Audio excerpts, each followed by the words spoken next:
yesterday and put it on the table that you rely on that. It is not a good habit. I am only making a plea to the members that we are parliament of 1/6 of humanity. We are supreme when it comes to lawmaking. We cannot suffer intervention from any other organ, be it executive or judiciary. That's what I'm saying. Honorable member may continue. One sir, please take your seat. If there is a number, if your time comes, take your seat. Yes. Sabhapati ji, let me begin by thanking you for your words of wisdom. You are much seasoned, both in age and experience, both in law as also perhaps in parliamentary practices. You have held many offices.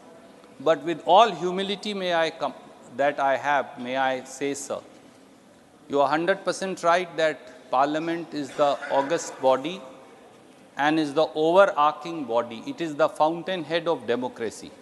But even the fountainhead of democracy, sir, will have its sanctity when it does not commit arbitrary acts and passes arbitrary law. The fountainhead of democracy must adhere to the very tenets of democracy out of which it is born. There is a power higher than us, and that is democracy itself and the Constitution itself. We may not be the interpreters of Constitution, we are framers of law. It is the Constituent Assembly and the Parliament which continues to amend that Constitution which enacted by the Constituent Assembly. But there is something called a higher spirit of democracy and an accountability to the constitutional norms.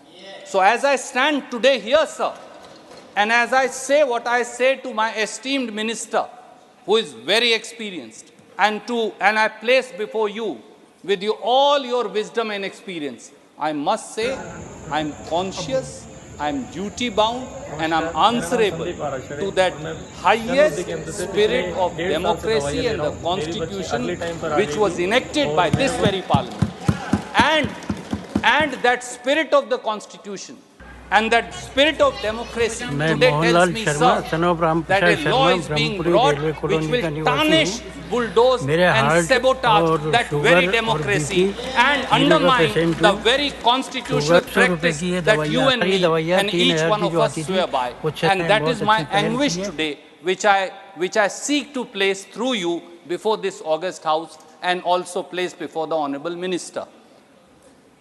Supreme Court only interprets the Constitution. They are also defender and protector of the Constitution. Many times we have said that.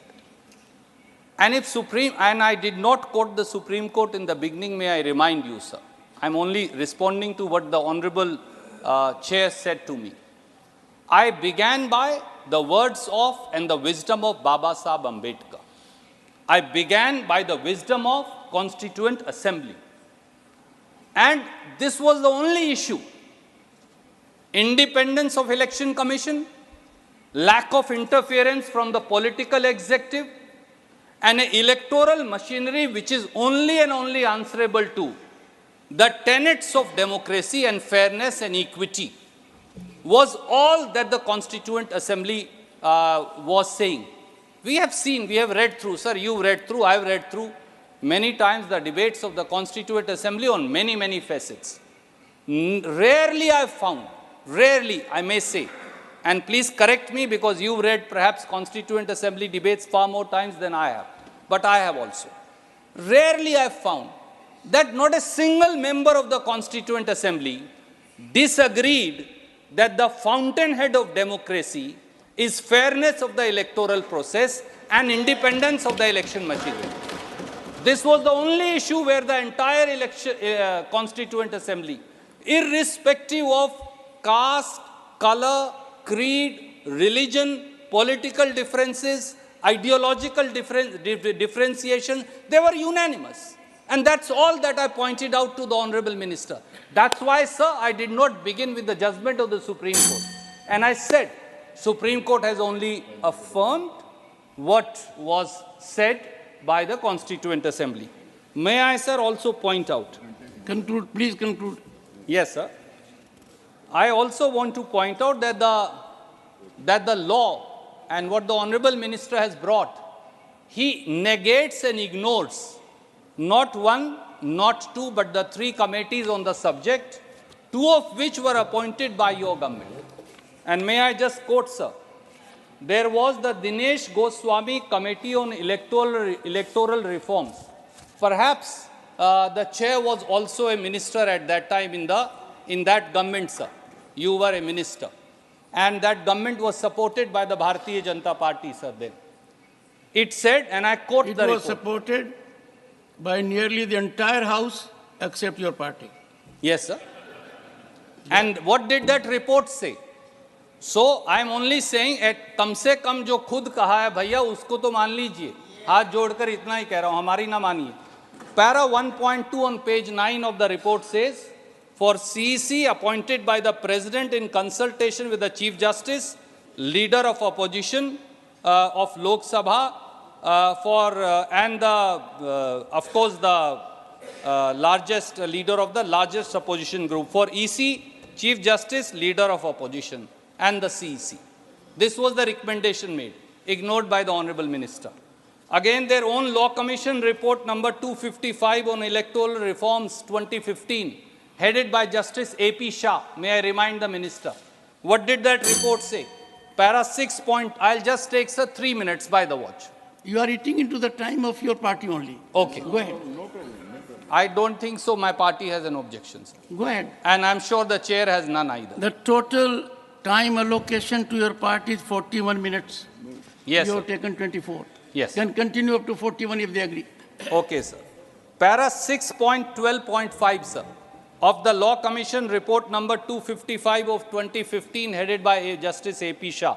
I want to remind the Minister, and I quote, the appointment of all the election commissioners, including the CEC, should be made by the President in consultation with a 3-member collegium or selection committee consisting of the Prime Minister, the Leader of Opposition in the Lok Sabha or the Leader of the largest opposition party in Lok Sabha, and the Chief Justice of India. जब वो law commission की report मानने की बारी आई मंत्री जी, तो आप इस दोनों बातों को खा गए. जो आपके लॉ कमीशन की रिपोर्ट है और आपके use some other word. खा गए नहीं को. आप उसको ओमिट कर गए, sir. Okay sir, I stand corrected, sir. Because he has unimpeachable credentials. Very well, sir. I concede. Sir, my next short point is, अगर आप क्लॉज 5 ऑफ द बिल को भी ध्यान से देखें तो एक बड़ी यूनिक बात है. पहली बार ये निर्णय कर दिया गया कि चीफ इलेक्शन कमिश्नर और इलेक्शन कमिश्नर अब हिंदुस्तान का कोई नागरिक नहीं हो सकता except one category. There is complete reservation now on who can be CEC and EC, either a serving secretary government of India or a retired secretary government of India. मतलब complete 100% reservation forever आपने कर दी. मैं केवल माननीय मंत्री जी से खुद से भी ये पूछता हूँ, Sir, if you were not the speaker, could you not as a jurist be a CEC or a EC? I believe एक ऐसा व्यक्ति, और मैं ब्यूरोक्रेसी की कॉम्पिटेंस के बारे में नहीं कह रहा, पर ब्यूरोक्रेट ने तो कभी ना सरपंच का चुनाव लड़ा, ना पंचायत समिति का चुनाव लड़ा, ना जिला परिषद का चुनाव लड़ा, ना एमएलए का चुनाव लड़ा, ना एमपी का चुनाव लड़ा, ना किसी कोऑपरेटिव सोसाइटी का चुनाव लड़ा. तो इलेक्शन की लिस्ट और इलेक्शन की मैनेजमेंट वो करेंगे जिन्होंने कभी जिंदगी में कोई चुनाव नहीं लड़ा. ये 100% आपने उनके लिए रिजर्व कर दी. क्या इस पर आप पुनर्विचार करेंगे? एक शॉर्ट पॉइंट ये था. सर, एक शॉर्ट पॉइंट और मैं आई वांट टू मेक. जो एक सर्च कमेटी है जिसके माननीय मंत्री जी अब अमेंडमेंट भी ले आए हैं क्लॉज 6 में, ये सर्च कमेटी जो है ये बड़ी यूनिक है सर, और हिंदुस्तान में जितने और ऐसे कानून हैं उनके बिल्कुल अलग है. अगर आप इस पे देखें, पहले कैबिनेट सेक्रेटरी इसके हेड थे, माननीय मंत्री जी खुद इसके हेड बन गए. So it is now headed by the law minister. We have no problems. But the search committee is now actually a steering committee. This steering committee will now eliminate candidates. Say, sir, I also apply. as a former secretary, hypothetically I'm saying, or a serving secretary, they can eliminate any number of inconvenient people that they want. They will only select 5 people. For CVC, for CBI directors, it is not so. The search committee puts up all the names. पर यहाँ तो ये steering committee है और वो एक कहावत है गांव की कि घर की बही काका लिखड़ियाँ, राजस्थान हरियाणा में कहते हैं। तो सर्च कमेटी कानून मंत्री है और सिलेक्शन कमेटी प्रधानमंत्री है और उसके नॉमिनी उनके मंत्री हैं, तो घर की बही काका लिखड़ियाँ, अपनी मर्जी है जो करेंगे। Sir, it cannot be steering committee that they have to restrict it to 5 people only. Why? Why not place everybody? I don't know why they want to do so. One more thing, sir. Clause 17 of this bill runs contrary to Article 324(3). If you see Article 324(3), the CEC, the Chief Election Commissioner, is the chairperson of the commission. The Constitution framers categorically recognize. So may I just read, it's only 2 lines. Go ahead. When any other election commissioner is so appointed, the chief election commissioner shall act as chairman of the election commission. Sir, वो chief justice हों, वो prime minister हों, वो chief election commissioner हों, उन्हें election commission को regulate करना है। पर अब आपने बोल दिया कि कोई निर्णय हो, quasi judicial function हो, administrative function हो, daily functions हो, वो majority से decide होंगे। यानी कल को सभापति जी हाइपोथेटिकली मंत्री जी अगर सीसी हैं और मुझे इनको नेगेट करना है तो मैं 3 और मेंबर्स अपॉइंट कर दूंगा और फिर कहूंगा कि आप दफ्तर में अपनी कुर्सी पर नहीं बैठ सकते, या आप किसी फाइल पर साइन नहीं कर सकते, या आप किसी क्वासी जुडिशियल अथॉरिटी के मेंबर ही नहीं बन सकते जब सिंबल का निर्णय मेरे पास आएगा। I find this strange. The procedure and conduct is always done. If I was to say I'm going to regulate procedure of this house, you will say no. Even deputy speaker can't do it. I am the chairperson. Deputy chairperson cannot do it. So chairperson inherently has powers to regulate, but this bill does not say so. In the end, sir, I only want to say to the honorable minister through your good offices, sir, there is an old saying of law, and I want to reiterate it today.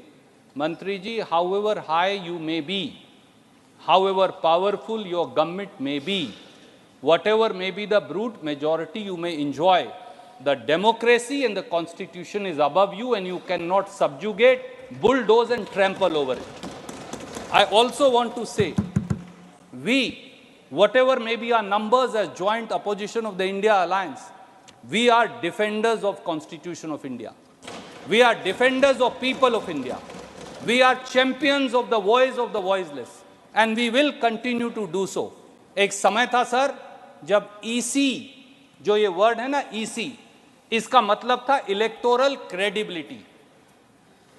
दुर्भाग्य से अब आपने इसको बनाने का निर्णय किया है EC, elections compromised. Sir, don't do that. आपको इस देश में जेबी चुनाव आयोग नहीं चलेगा। जेबी चुनाव आयोग अगर आप इस कानून के माध्यम से बनाएंगे तो इस संसद, प्रजातंत्र और संविधान तीनों की शुचिता, निर्भीकता, निष्पक्षता और स्वायत्तता आप उन सब का हनन करेंगे। Thank you sir.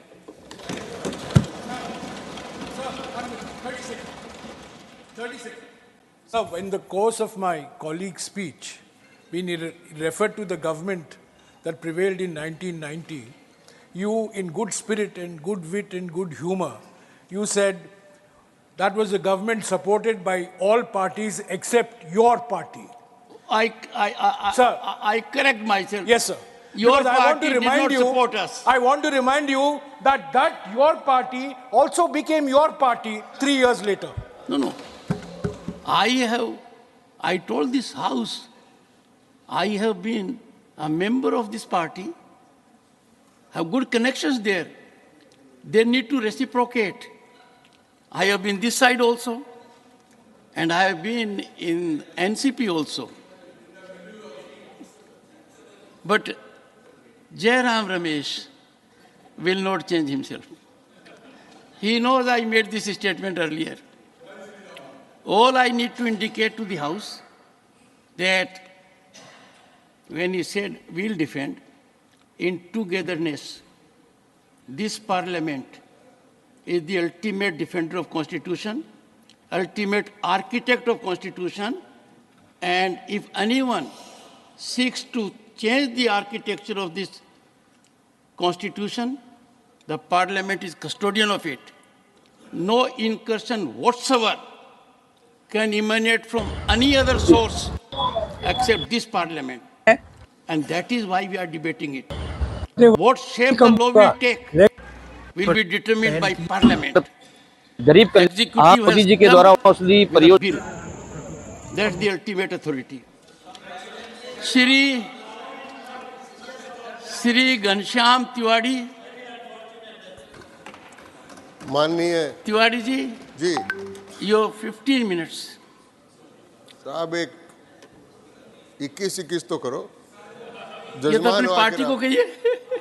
माननीय सभापति महोदय, मैं प्रारंभ करूं उसके पहले करना चाहूँगा कि मेरे सामने एक समस्या आ गई. जैसे उन्होंने गांव की 2 कहावतें बताई थी. हमारे यहाँ पे गांव में कहावत है कि बिना पढ़ा हुआ यजमान पढ़ा बराबर और पढ़ा हुआ यजमान खुदा बराबर. One second. घनश्याम तिवारी जी सही बात नहीं बता रहे हैं. वो रणदीप सिंह सुरजेवाला और मेरा ख्याल रख रहे हैं. कहावत है, अनपढ़ जाट पढ़े बराबर और पढ़ा लिखा जाट खुदा बराबर. ये बात कई सैकड़ों सालों पहले की है तिवारी जी. हालात बदल गए हैं. ये लागू हो रही है.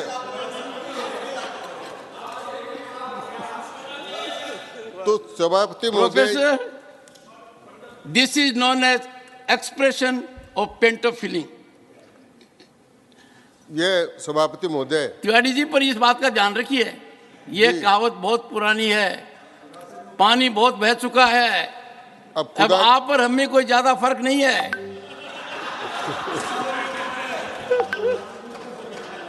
सभापति महोदय, मैं जब माननीय सुरजेवाला जी बोल रहे थे और उनके मुंह से लोकतंत्र की और चुनाव आयुक्त की नियुक्ति की बात सुन रहा था तो मुझे बड़ा रस आ रहा था. क्योंकि मुझे अच्छी तरह ध्यान है कि एक बार नवीन चावला जो श्रीमती इंदिरा गांधी जी के सेक्रेटरी थे उनको ही चुनाव आयुक्त बना दिया था और वो आज ये कह रहे हैं कि सरकार नियुक्त करने जा रही है. तो साहब इतना ये बात कर रहे हैं, फिर वो पार्टी लोकतंत्र की बात करे जो इमरजेंसी लगाई, सारा काम किया. तो मैं वो लोकतंत्र की बात नहीं करूँगा, उन बातों पर मैं नहीं जाऊँगा. मैं इस बिल की ओर जा रहा हूँ और माननीय सभापति महोदय, मैं इस बिल के समर्थन करने के लिए खड़ा हूँ. उन्होंने 2 बातों की चर्चा की. उन्होंने संविधान सभा की चर्चा की, उन्होंने सर्वोच्च न्यायालय के निर्णय की चर्चा की. पहले तो मैं संविधान सभा के बारे में बताना चाहूँगा कि संविधान सभा ने ईसीआई की नियुक्ति व्यवस्था को संसद के विवेक पर छोड़ने पर सहमत हो गए. उन्होंने कहा था कि ये चुनाव का सारा सिस्टम वो कार्यपालिका के हाथ में तो नहीं होना चाहिए, लेकिन संसद इसके लिए कानून बनाए. अरे संसद के विवेक पर है. इसलिए मैं आपकी उस बात की तायद करता हूं और आपको धन्यवाद देना चाहता हूं. आपने जो कहा कि संसद ही सर्वोपरि है, न तो कोई न्यायालय न कोई और. इसलिए सर्वोपरि संसद के रूप में ये कानून लेकर हमारे अर्जुन राम जी मेघवाल लेकर आए. उन्होंने बाबा साहब अम्बेडकर का जिक्र किया. अब वो पुराने वो हमारे पूज्य हैं और फाउंडर मेंबर हैं. और अब उनके बाद में साहब अगर कोई शेड्यूल कास्ट का आदमी कानून मंत्री बना है तो वो अर्जुन राम मेघवाल है. तो साहब अब जब आप उनकी चर्चा करते हो तो अर्जुन राम जी मेघवाल की भी चर्चा करो. तो मैं निवेदन ये करना चाहता हूँ कि वर्तमान में जो विधेयक है उसका कारण क्या है. साहब हर बात पर सुप्रीम कोर्ट में जाने का आदत पड़ गई है विपक्ष की, और इसके कारण से जिस सुप्रीम कोर्ट का बार बार निर्णय कर रहे थे, कल उसी सुप्रीम कोर्ट ने अपने जजमेंट में कहा कि सरकार की हर बात को चुनौती सुप्रीम कोर्ट में देने से अराजकता की स्थिति पैदा हो जाएगी. और ये अराजकता की स्थिति पैदा करने का प्रयत्न वो कर रहे थे। मैं आपसे निवेदन करना चाहूँगा कि जब ये कानून बनाने की आवश्यकता क्यों पड़ी, जब बरनाला अजीत के केस के अंदर सुप्रीम कोर्ट में गए, सुप्रीम कोर्ट ने 3 लोगों की समिति बना दी कि भारत का प्रधानमंत्री, प्रतिपक्ष के नेता और सुप्रीम कोर्ट के चीफ जस्टिस ये मिलकर तय करेंगे जब तक कानून नहीं बन जाता। तो उस परिप्रेक्ष्य में कानून बनाने के लिए ये कानून लेकर हमारे विधि मंत्री जी आज यहाँ पर आए हैं, इसलिए मैं विधि मंत्री जी का स्वागत करता हूँ। दूसरी बात ये कहना चाहता हूँ कि इस कानून में क्या है, सभापति महोदय, इस कानून में चयन समिति की संरचना की व्यवस्था की गई कि चयन समिति कैसी होगी, उसकी संरचना की व्यवस्था की गई है। चुनाव समिति में, चयन समिति में कौन लोग शामिल होंगे, इस बात की व्याख्या की गई है। अध्यक्ष के रूप में प्रधानमंत्री रहेंगे, सदस्य के रूप में लोकसभा में विपक्ष का नेता होगा, और साहब इसमें और भी इनके लिए बहुत रियायत दी गई है। आगे चलकर इसमें कहा गया है कि विपक्ष के नेता, जितनी विपक्ष का मान्यता प्राप्त दल नेता नहीं हो संख्या, तो उससे भी कम संख्या हो और सबसे बड़ी पार्टी का नेता हो, उसको भी उसमें शामिल कर लिया जाएगा। इतना कंसेशन दे दिया क्योंकि हमें पता है कि परमानेंट रूप से वो कभी भी इस बात पर नहीं आएंगे कि उनको मान्यता प्राप्त विपक्ष की भूमिका रहे। इसलिए सरकार ने सारी देता से ये प्रावधान कर दिया कि वो संख्या न भी हो तो भी इनका प्रतिनिधि चयन में रहेगा और प्रधानमंत्री द्वारा सदस्य के रूप में नामित एक कैबिनेट मंत्री उसमें शामिल हो। माननीय सभापति महोदय, 70 साल तक जो आदमी इस बात को कभी चयन समिति की बात ही नहीं की, अपनी इच्छा उसको बनाते रहे, वो आज इस प्रकार की बात करें, मैं समझ में नहीं आता। ये चुनाव आयोग क्या है, ये लोगों के ध्यान में कब आया? मैं याद दिलाना चाहता हूँ माननीय सभापति महोदय, जब सबसे पहले TN शेषन भारत के मुख्य चुनाव आयुक्त बने थे, तब लोगों को पता लगा कि चुनाव आयोग क्या होता है, वरना तो पहले तो राज्य चुनाव आयोग था। अभी चर्चा कर रही थी कि ये जो सदस्य बनेंगे उनका ये कैडर होगा,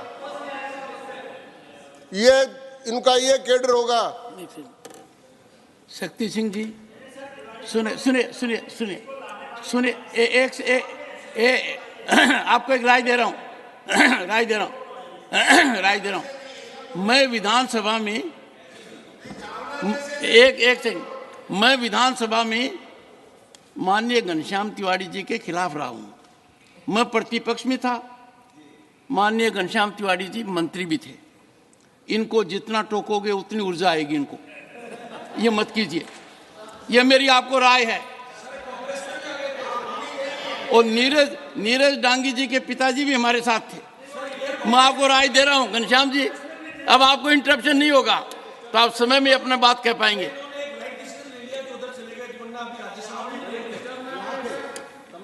डांगी साहब तो मेरे पड़ोस में रहते हैं साहब, जयपुर में मेरे पड़ोस में ही रहते हैं डांगी साहब।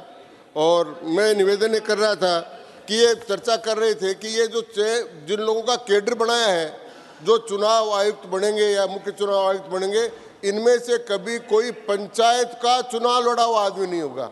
ये माननीय सुरजेवाला ने कहा। माननीय सुरजेवाला जी, जिला निर्वाचन अधिकारी डिस्ट्रिक्ट कलेक्टर होता है, मजिस्ट्रेट होता है, वो कब चुनाव लड़ा हुआ होता है? विधानसभा का चुनाव का अधिकारी SDM होता है, वो चुनाव कब लड़ा हुआ होता है? एक भी आदमी चुनाव लड़ा हुआ नहीं होता, और चुनाव लड़े हुए आदमी को बनाते तो फिर चुनाव आयोग ही नहीं होता। इसलिए सबसे बढ़िया व्यवस्था ये की गई है। आज ये बात आप जब करते हैं उस समय कुछ बात करनी चाहिए थी, वो तो नहीं की। मुख्य बात जो आपको करनी थी वो ये करनी थी कि भारतीय लोकतंत्र में और इसमें समस्या क्या है। इस समय जो सबसे बड़ी समस्या है वो है प्रजातांत्रिक पारिवारिक सामंतवाद। गोस्वामी समिति की सिफारिश करी, उसकी बात करी, उस पर बोल रहे थे, लेकिन सबसे बड़ी समस्या आज भारतीय लोकतंत्र के सामने है पारिवारिक प्रजातांत्रिक सामंतवाद। और वो जो कह रहे थे कि ईडी ये ईडी का नाम नहीं लेते, इंडिया जो बोल रहे थे, ये इंडिया इसके खिलाफ खड़ा होगा। ये इंडिया पारिवारिक प्रजातांत्रिक सामंतशाही प्रवृत्तियों का प्रतिनिधित्व करता है। एक भी मैं आज बताना चाहता हूं, यहां पर 7 लोग एक परिवार के मेंबर और मंत्री हैं। वो है प्रजातंत्र लोकतंत्र के लिए खतरा। उस लोकतंत्र की बात नहीं करते। चुनाव आयोग की जो व्यवस्था की गई है सभापति महोदय, ये निष्पक्षता के लिए की गई और केवल सुप्रीम कोर्ट का निर्णय और सुप्रीम कोर्ट के निर्णय के आधार पर नहीं की गई। सुप्रीम कोर्ट का निर्णय डायरेक्शन है, लेकिन एक व्यवस्था करनी थी कि 1991 के कानून में इस प्रकार की कोई व्यवस्था नहीं थी। 324 के अंतर्गत और 191 कानून की व्यवस्था के नहीं होने के कारण से ये एक व्यवस्था की गई और ये व्यवस्था उन व्यवस्थाओं से बेहतर है जो व्यवस्था आप लोग public service commission, union public service commission में जो नियुक्तियां होती है, वो नियुक्तियां कैसे होती है, उनसे बेहतर स्थिति की इसमें व्यवस्था की गई है। अनुसूचित जाति आयोग, उससे बेहतर समिति की व्यवस्था की गई है। राष्ट्रीय पिछड़ा वर्ग आयोग, उससे बढ़िया व्यवस्था की गई है। राष्ट्रीय अनुसूचित जनजाति आयोग, उससे बढ़िया व्यवस्था की गई है। और अन्य निकायों में जो नियुक्तियां होती है, उससे भी बढ़िया और व्यापक व्यवस्था की गई है कि उनमें तो प्रतिपक्ष का नेता होता ही नहीं है। तो वो सारे जब संवैधानिक रूप से ठीक ढंग से काम कर रहे हैं, तो फिर ये नियुक्तियां और ये आयोग ठीक ढंग से काम क्यों नहीं करेगा? माननीय उपसभापति महोदय, मैं निवेदन करना चाहता हूं कि भारत की 2 चीजों का अध्ययन करने के लिए दुनिया भर से लोग आते हैं। पहला है भारत का चुनाव। भारत के जैसा चुनाव विश्व के किसी देश में नहीं है, विश्व के किसी देश में नहीं है। आज आचार संहिता लगने से पहले जो चीफ सेक्रेटरी और सेक्रेटरी मुख्यमंत्री और मंत्रियों के साथ थे, जिस दिन आचार संहिता लगती है वे चुनाव आयोग के अधीन हो जाते हैं और चुनाव आयोग का अधीन होकर निष्पक्ष रूप से काम करते हैं। उसी हम का भी चुनाव करते हैं, हमको शपथ भी दिलाते हैं। माननीय तिवारी जी प्लीज इधर बोलो। मैं आपसे ही कर रहा हूँ साहब। जी जी, आपस में बात ना करें। आपस में नहीं करे साहब जी। तो मैं ये बात कर रहा था। दूसरी बात कर रहा था कि जब मैंने कहा था कि TN शेषन साहब से आने से पहले, मैं भुक्तभोगी हूँ सर। मैं 1972 से इन चुनावों से जुड़ा हुआ हूँ, स्वतंत्र से चुनाव लड़ रहा हूँ, लड़ा रहा हूँ और अब तक यहाँ पर पहुँचा हूँ। मैंने देखा है कि जब चुनाव होते थे तो सरकार की चलती थी, तब चुनाव के पहले दिन तक ट्रांसफर के लेटर कांग्रेस के नेता लेकर आते थे। वोट दो, ये ट्रांसफर का लेटर लो, वोट दो, ये ट्रांसफर का लेटर लो, तब तक काम करते थे। ये तो आचार संहिता क्या होती है तब पता लगा। और जब TN शेषन ने इतना काम किया तो उन्होंने देखा ये तो बहुत खतरनाक काम है, तो उसकी संख्या बढ़ा दी, 2 कर दिए, अब 3 हो गए हैं। तो जजमेंट के आधार पर निर्णय होगा। तो ये चुनाव आयोग की प्रक्रिया को ठीक करने के लिए हम इस प्रकार का काम कर रहे हैं, लेकिन चुनाव सुधारों की बहुत बड़ी आवश्यकता है साहब। अभी गोस्वामी समिति की सिफारिश की बात की, प्रकाशवीर समिति की सिफारिश भी आई हुई थी। उन चुनाव सुधारों के बारे में कुछ नहीं किया गया। अगर किया गया है तो माननीय प्रधानमंत्री नरेंद्र मोदी के द्वारा किया गया है। 1991 में उन्होंने कानून बनाया और खुद नियुक्तियां कर देते थे। तो कमेटी भी नहीं थी, तब तो सर्च भी नहीं था, तब तो रिसर्च भी नहीं था। ये बना देते थे, ये कर लेते थे। लेकिन अब जब ये कमेटियां बनने लगी और जब विपक्ष में बैठे और जब इसका थोड़ा टेस्ट आने लगा, तब इनके दिमाग में इस प्रकार की तकलीफ हो गई। इसलिए इस प्रकार का काम ये बार बार करते हैं। अगर आपको चुनाव सुधार करना है तो चुनाव में धन का जो प्रयोग है, उस धन के प्रयोग को कम करना पड़ेगा। वो आपको मौका मिलेगा झा जी प्लीज। अच्छा चलिए। तो चुनाव सुधार के लिए पैसे का, अब पैसा कहां से आएगा साहब? पैसा आता है चुनाव में ब्लैक मनी का। और ब्लैक मनी जब पकड़ी जाती है तो समस्या होती है। तो कहीं 58 करोड़ पकड़े जाते हैं बंगाल में, तो कभी 350 करोड़ पकड़े जाते हैं। तो ये सारा का सारा पैसा लोकसभा चुनाव के लिए इकट्ठा किया था, लेकिन इस बार चुनाव आयोग ने इन 5 राज्यों के चुनाव में ऐसी व्यवस्था की कि आज तक जितना पैसा नहीं पकड़ा गया उतना करोड़ों रुपए का पैसा इस चुनाव के आचार संहिता के काल में पकड़ा गया। ये इतनी शुद्धता, इतनी शुचिता, इतनी पवित्रता हमने इस चुनाव की कायम की। तो एक तो मैं करना चाहता हूँ। दूसरा, सभापति महोदय, हमारी तरफ से आप बता दें कि पार्टियों के अंदर आंतरिक लोकतंत्र जब तक नहीं होगा, जब तक सुधार लागू नहीं होगा। हमारे यहाँ तो आंतरिक लोकतंत्र है। अटल जी से लेकर, आडवाणी जी से लेकर, मुरली मनोहर से लेकर, वेंकैया जी से लेकर, अमित शाह जी से लेकर, हिंदुस्तान के सारे प्रांतों से लोग आए। प्लीज आप बैठ जाएं प्लीज। हाँ आप बोले। और राजनाथ सिंह जी से लेकर सारे प्रांतों के लोग आए और एक सामान्य कार्यकर्ता भारतीय जनता पार्टी के अध्यक्ष पद तक पहुंच गया। लेकिन उधर जो पारिवारिक प्रजातांत्रिक सामंतवादी पार्टियां हैं, उनकी क्या हालत है साहब?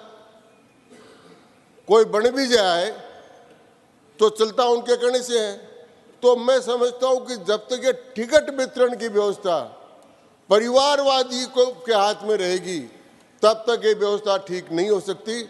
इसलिए चुनाव की व्यवस्था को और ठीक करने के लिए पार्टियों के आंतरिक लोकतंत्र को, मंत्री महोदय, पार्टियों के आंतरिक लोकतंत्र को सुधारने की बात भी होनी चाहिए। मैं माननीय सभापति महोदय के इस मत से पूर्ण सहमत हूं कि कानून बनाने का अधिकार पूर्णतः संसद का है। सुप्रीम कोर्ट कोई कानून बनाने का आदेश नहीं दे सकती, वो निर्देश कर सकती है, और जो सुप्रीम कोर्ट ने लिखा है वही कानून में आए, ये जरूरी नहीं है। कानून को हम लोकतंत्र की भावनाओं के अनुसार और जनोपयोगी बनाने का काम इस संसद को करना है, और वो काम हम कर रहे हैं।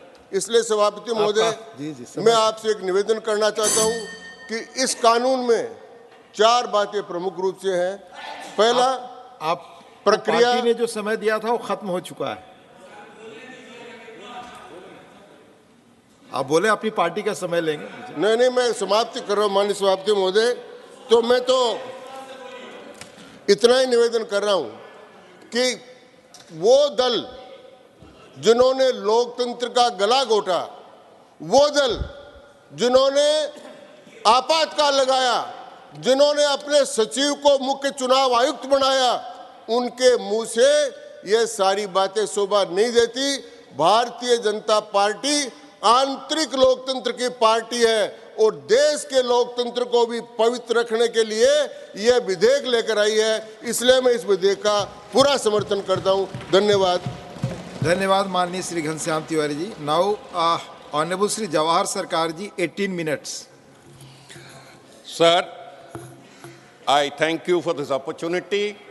I thank my fellow members for giving me this opportunity. I thank my party, my chairman of my party, the National General Secretary, for giving me this opportunity.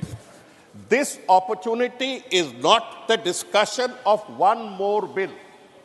Please try to understand that today we are dealing rather innocuously on the amendment of a bill which actually seeks to touch, to shake the very foundations of our democracy.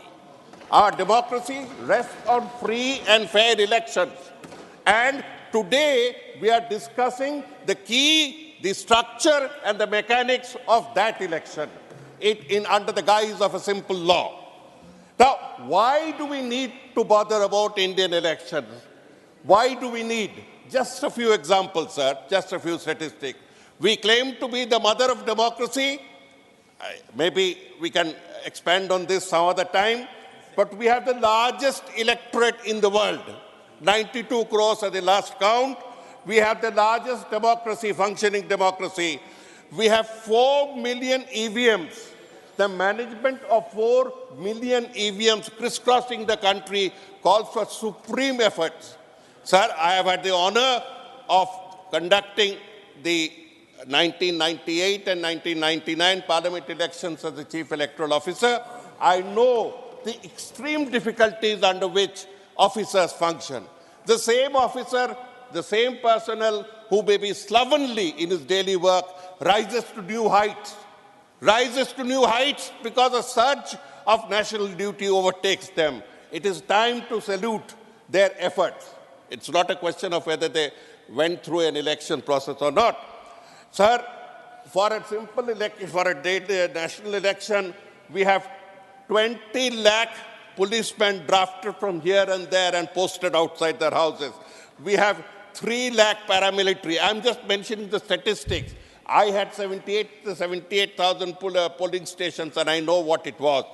We must salute the machinery that was created by the first founder, Sukumar Sen, who was drafted from Chief Secretary West Bengal to become the first election commissioner, and he laid down the path so that India's democracy may continue uninterrupted. Now, having said that, I would recommend to both friends on both sides that they read some of the information with pride, the amount of elections we have gone through, the amount of troubles. I remember, sir, in 1999 elections of Atal Bihari Ji, there were floods in Bengal, and my chief election commissioner asked me, "Tum kar paoge?" I said, "Sir, flood hue the ye to Bengal mein to hote hi rehte." We held elections on boats. On boats. That's all. People went and voted. We have to go through this. Now, coming to the new bill, and why we stand to oppose. First thing that we need to note in the new bill is the status of the CEC and EC is being deliberately lowered from that of a judge to that of a cabinet secretary. तो इसमें क्या असर है मैं बता रहा हूं इसमें क्या है it is level 17 now under the order of preference a Supreme Court judge is at number 9 of the warrant of precedence. An election commissioner was also there. Now it has been relegated to 9A. Now ये छोटी बात लगती है but sir on it depends the parity, on it depends the level at which one can call the other. If the cabinet secretary is equal to the election commissioner, tomorrow the cabinet secretary will not listen to the election commissioner. He said, "Hum barabar hai." You see, don't put danger through innocuous English words into the act. Who can summon whom? So there is a deliberate demeaning of the position of the chief election commissioner and the election commissioner being done deliberately under guise of a few words. Second thing, appointment really boils down to that of PM and his minister. ये 3-1, 2-1 खेल के क्या फायदा? आप बैठ के file पे ही दे दीजिए ना, जिसको मर्जी. Why are we going through the charade? I would submit, sir, after 71 years of conducting elections, God and Parliament has given us an opportunity to rethink. This is not the time to say that Navin Chawla was this and B was this, or Sunil with Arora was this. This is not the time to discuss. We have had good and bad on both sides, and Mr. Qureshi's book is of immense importance. Now, why I find this bill so dangerous, let me explain. In clause 6, it is given that a search committee will be conducted by the cabinet secretary. Fair enough. A search committee, theek hai, in all good spirit. And then in clause 7, they say, after the search committee has given names, it will be decided by a selection committee consisting of Prime Minister, his own minister, and the leader of the opposition. The results are known. Why go through this? The Supreme Court's order gave a strong hint that the Chief Justice of India is perhaps willing to join a body and bring in a certain degree of legitimacy, sacrosanctity, and fairness. That order, that innuendo has been refused. Now, it doesn't matter who the leader of the opposition is at that point of time. I would submit we have two leaders of opposition. Dono ko de dijiye, at least there'll be some amount of intelligent discourse before you can run through. The more dangerous clause, sir, is clause 8. Clause 8 actually says, after all this selection and search committee and all that, says that any person can be appointed as Chief Election Commissioner and Election Commissioner. Now, what a dangerous precedent you are opening. This is a job where I have mentioned some of the dimensions, where I have said we have 10 lakh polling stations. It's an administrative job, and we know what administration is in this. And I have also mentioned the degree of fairness that overcomes. Even Tiwari ji, I think, also mentioned about it. कि जब वो कर्तव्य आ जाते हैं ना, तब things become different. We are not clerks and officers at that point of time. Now, having said that, we would insist that you choose the best. Now, there is a subclause here saying that who can be shortlisted? Secretary to the Government of India, somebody who has held the post. I would submit, sir, Secretary to the Government of India is determined by pay scale. Seedhi baat. And tomorrow, a chairman of a cooperative society who has been given that scale and who has conducted elections would fit into the bill. Are you going to bring in someone? Do you think that a huge machinery in every village, in every tehsil, in every block, in every subdivision, in every taluk, in every district of India would be able to run the elections? You are leaving gaping holes. You are leaving gaping holes, and I would submit it is being done deliberately. Now, again, I repeat, in clause 10, the downgrading of the rank takes place. This downgrading is not a question of what shoulder ranks we have, and that's for armed forces. This downgrading is on the power to instruct during elections कि आपको ये करना ही है. That power is getting diluted by diluting the rank, and this is extremely dangerous. I would submit, sir, that Clause 8 or Article 8 is very, very dangerous. I'll read out to you. The Selection Committee of the Prime Minister may also consider any other person. Please, let it. Sir, He's not yielding. Modi ji, later, you are eating into my time. Yes, please. Please. Okay, so if you have brought in an amendment, we shall take a new look at it. Now, taking it in clause 10, I have mentioned clause 10, and I shall wait for the amendment to see what comes up. Now, coming to the Constitution, this is a thing that reflects on Article 324 of the Constitution, which gives, after all the debate that has been held, the power of conducting the elections upon this election commission. And it also makes a subtle difference. And this is where I plead to my fellow legislators to have a look at this. It makes a difference between the CEC and the EC, where the removal is concerned. In other words, an EC can be removed, election commissioner can be removed practically at will without protection. Now you may say, ये theoretical बात क्यों कर रहे हैं आप? मैं बता रहा हूँ क्यों theoretical बात कर रहा हूँ. This is practical. Do you remember the episode of Ashok Chawla when Sunil Arora was Chief Election Commissioner and was issuing orders that Ashok Chawla as member refused or had doubts? Sorry, Ashok Lavasa. My mistake. Ashok Lavasa was issuing order that was going in for conscientious objections. We all know about it. The going on within the Election Commission is secret, and that is what it should be. But we know from certain acts that Ashok Lavasa was not on the same page with the CEC at that time, and the CEC at that time has set new standards that Naveen Chawla never raised, could never set. That's CEC. We have enough material to talk about it. Now, what happened is, the removal here is equated to Supreme Court judge. That is impeachment, which is very difficult. But the ECs remain unprotected. And I thought that this government would have the largeness of heart and the depth of vision to include this protection to them, because an election commission means three persons, not only one who is in the better books of the government. When Ashok Lavasa raised these conscientious questions, he was he was promoted. He was kicked upstairs, if I may use the word. He was just removed. His family was raided. His son was raided. His wife was called in for questions. My humble submission is that if this gentleman had certain, you know what I mean, then why did you make him? Or did you make him after knowing all this and keeping this information in a pocket कि बाद में इस्तेमाल करेंगे आगे कभी गड़बड़ करें? No, this is not playing fair.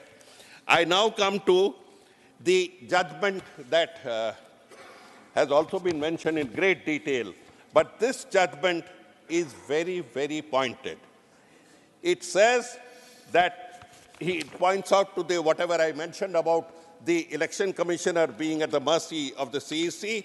It refers to various steps taken to amend the present electoral law, and then uses a word.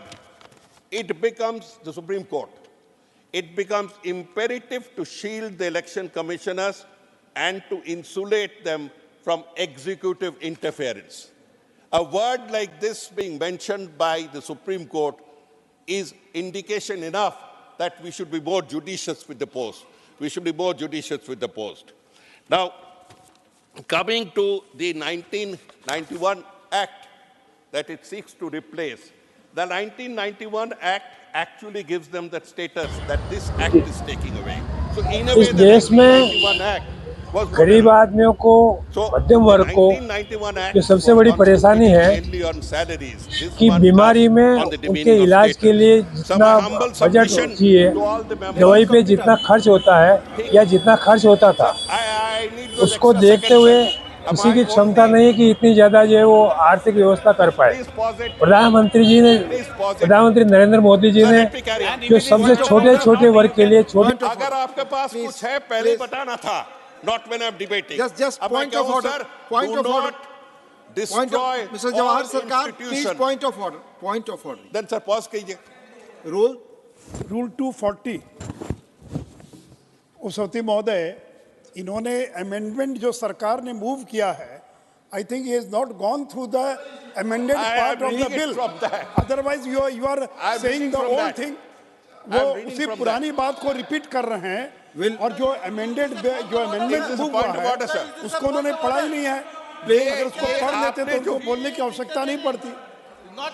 सती मैं ये कह रहा हूँ कि जो सरकार ने amendment move किया है, उसको उन्होंने पढ़ा ही नहीं और पुरानी बात को बोल रहे हो। Please, sir, let me continue. A point of disruption. Please, हाँ सुखेंदु सेगरा जी has referred to Rule 240 while seeking the point of order. 240. What does it say? 240. 240. Yes, he mentioned about 240. He mentioned 240. What does it say? I quote, "The chairman, after having called the attention of the council to the conduct of a member who persists in irrelevance or in tedious repetition either of his own arguments or of the arguments used by other members in debate, may direct him to discontinue his speech." How come? How come this rule as a point of order to stop my member from delivering speech? Please.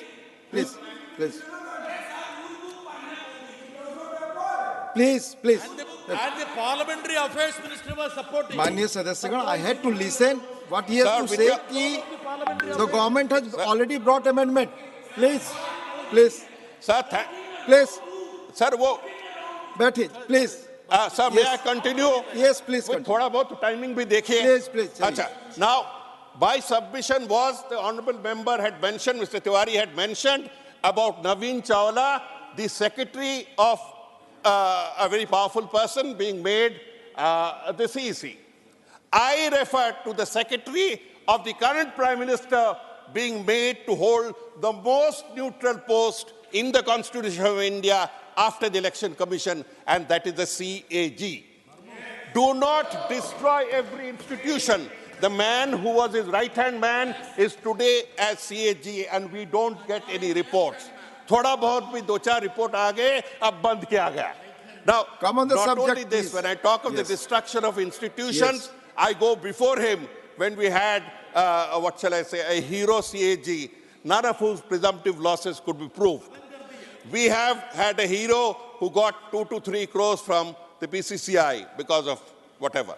Please He was speak on the followed- subject. Sir, I am Yes. talking the destruction of institution. Yes. He was followed by a CAG who was charge sheeted by CAG who was brought into a CBI charge sheet. Mr. A Jawahar CAG Sarkarji, being we are brought- not discussing Sir, the CAG. destruction of Please. institutions. Look at the way they We are are not destroying discussing institutions. CAG, please. I look You are a upon the senior member. UPSC. Please. Sir, मुझे कहने दीजिए.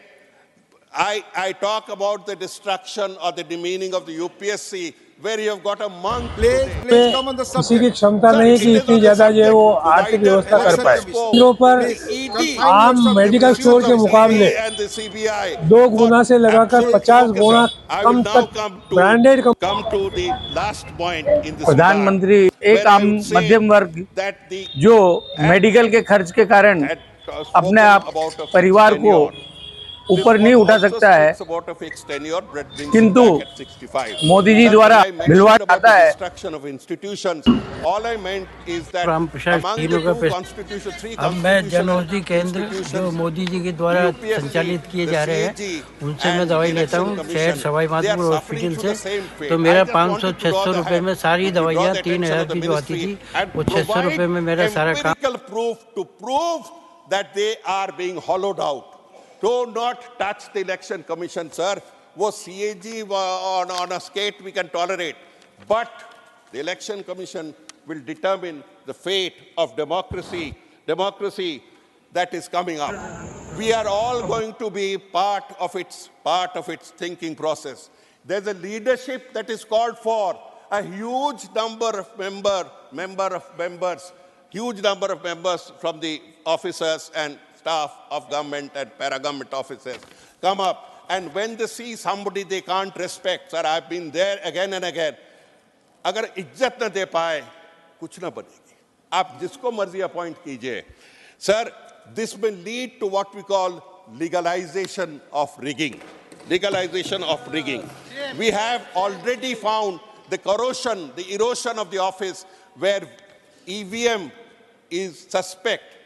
VVPATs are not stamped. VVPAT are shown to you for a few jhanki darshan and then it goes into the pot. It does not validate my vote. Where you see electoral bonds take over. So there have been many things in the functioning of the Election Commission that would warrant a fuller discussion. But today we concentrate only on the appointment and the consequential disappointment that this side of the House has to the process by which the entire foundation of fairness are sought to be shaken.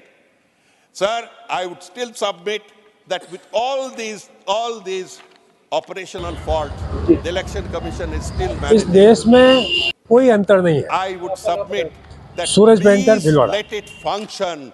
Please let the army of election personnel function. Let them not feel that they are led by an obviously political boss for obvious reasons. Do not destroy the institution and withdraw those sections that militate against fairness, that actually embed unfairness into the system. Do not legalize rigging. Thank you. Mani Tiruchi Siva, 7 minutes. 7 minutes. Thank you, Deputy Chairman, sir. Sir, I stand to oppose this bill. For it is undemocratic, unethical. Medical के अंदर एक आम मध्यम वर्ग को सस्ती और घर के अंदर 4 रुपए का खर्च आता है, वहाँ इस जन औषधि केंद्र पे वही खर्चा 100-200 रुपए जिधर आप ही को विजय Pokharna. Tiruchi ji, please speak. For it is undemocratic, unethical, unjustifiable, unacceptable, and Shawl is substantive, I don't know. You please speak, you are losing your time. For it, sir, undermines the very purpose, sir. Sir, any nation will have a head, even it may be ruled by a dictator. But only in a democracy, the people decide who will be the ruler to administer the country. शहर की रहती है गांधीनगर में Unique and supreme indicator or identity of a democratic country is fair and free elections. And for the undercurrent of it is the ballot. Sir, ballot is not देश की जनता अपनी बीमारी के इलाज देश के प्रधानमंत्री नरेंद्र मोदी जी के द्वारा देश की गरीब जनता को चिकित्सा के क्षेत्र में अपनी बीमारी के इलाज के लिए सस्ती दर पर उचित दवाएं उपलब्ध कराने के लिए प्रधानमंत्री जन औषधि परियोजना के माध्यम से जो राहत दिलाई जा रही है, ये नितांत आवश्यक और सराहनीय कदम है। देश की जनता जो बीमारी से ग्रसित होकर के ड्रग माफ वही दवाएं उचित दर पर प्रधानमंत्री जनऔषधि केंद्र पर उपलब्ध है और इन दवाओं के माध्यम से आम जनता को जो बहुत बड़ी राहत मिलता है प्रधानमंत्री जी के प्रति जनऔषधि गरीब परिवार दवाइयों की व्यवस्था देश की जनता के लिए और ये उपलब्ध करवाई जा रही है और इसके लिए पूरे देश की जनता मोदी जी का धन्यवाद ज्ञापित करती है। जय भारत, जय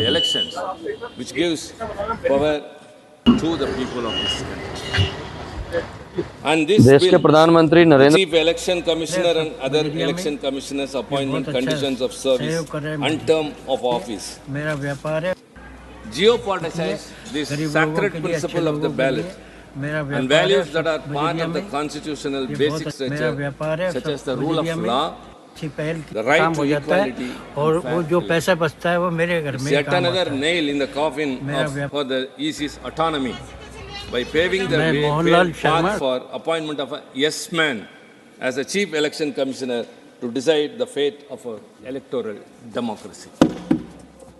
Sir, the objection reasons very clearly say the Honorable Supreme Court in writ petition civil number 104 of 2015 Anup versus Union of India declared that the appointment of CEC and EC shall be made by the President on the basis of advice tendered by a committee consisting of the Prime Minister, the leader of opposition in the Lok Sabha, and in case there is no such leader, the leader of the largest party in the opposition in Lok Sabha, having the largest numerical strength, and the Chief Justice of India.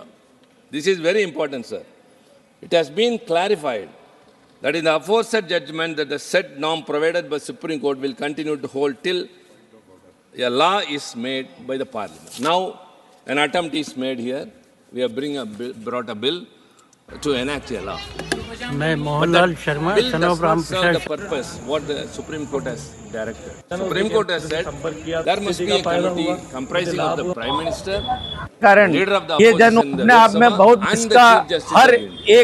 Whereas this bill provides आर्थिक the search committee आम medical store के मुकाबले and the search committee दवाइयाँ हैं consists of वो only केवल जो है the secretary in the उन्हीं कंपनियों द्वारा जो बनाई गई है जो वो बिल्कुल सेम है, इसलिए उनके प्रभाव में कोई अंतर नहीं आता है। And the select committee, the bill provides the Prime Minister, सही the leader of opposition, or the Vijay leader who is the Pokharna major party in the opposition side. कोई उनमें कोई If at अंतर all there नहीं is no leader of opposition, Suraj Jayankar and Bhilwara a union minister appointed by the Prime Minister, then everything is over. And further it says that to select an election commissioner or the CEC, there need not be a unanimous decision. A majority will be enough. Means very clear. Why this bill? You can very well, jolly well say that whatever the government wishes can be done. Sir, Madam, I would like to say one thing. This government has brought all the bills and legislative laws which I have repeatedly said that don't forget, one day or other you will be in the opposition and you will face the wrath of all the legislation you have done. They think that they will be forever in the ruling party and the treasury benches. So the Prime Minister and the Union Minister appointed by him along with the leader of opposition, what will be the decision? What the Prime Minister and the Union Minister will decide. So their choice will be there. And otherwise, one more thing, other than the members suggested by the search committee, the select committee can appoint anyone else. Then what is the use of the search committee? See, there is a search committee consisting of only bureaucrats, and the select committee has a majority of the government, that is the Prime Minister and the Union Minister. And moreover, the search committee's recommendations will be thrown off, and they will appoint any other person whom they wish. All are really a farce. So what is the purpose of a bill which is going to become a law? The Chief Justice of India, why not he be a member is a very big question, and why you are bypassing it, only you have to say.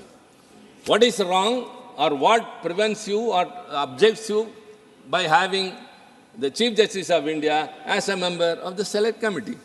So, I would like to quote Dr. Ambedkar, very, very pertinent. Everyone has to repeat it, no wonder, because he is the architect of our Constitution.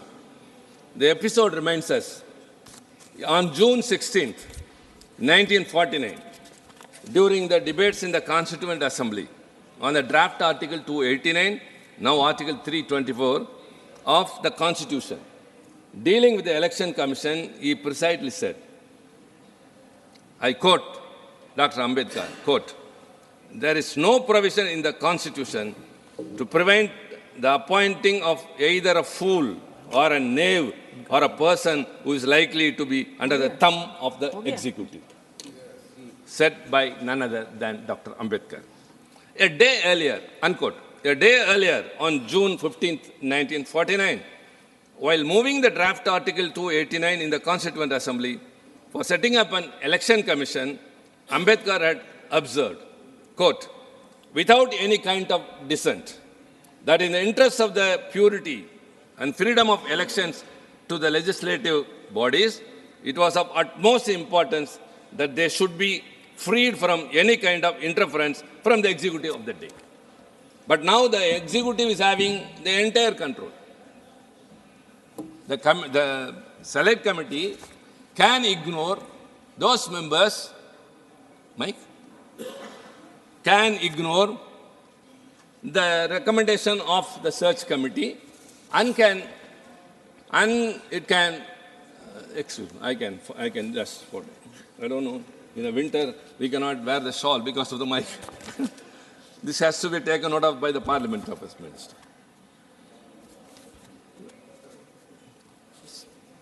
Article 324 of the Constitution provides that the power of superintendence, direction and control of elections to Parliament, state legislatures, the office of the President of India and the office of Vice President of India shall be vested in the Election Commission. So, Election Commission is not just another entity in the country. This is the foremost. That's why it is chosen to be autonomous, without the intrusion of the government or any other forces from outside.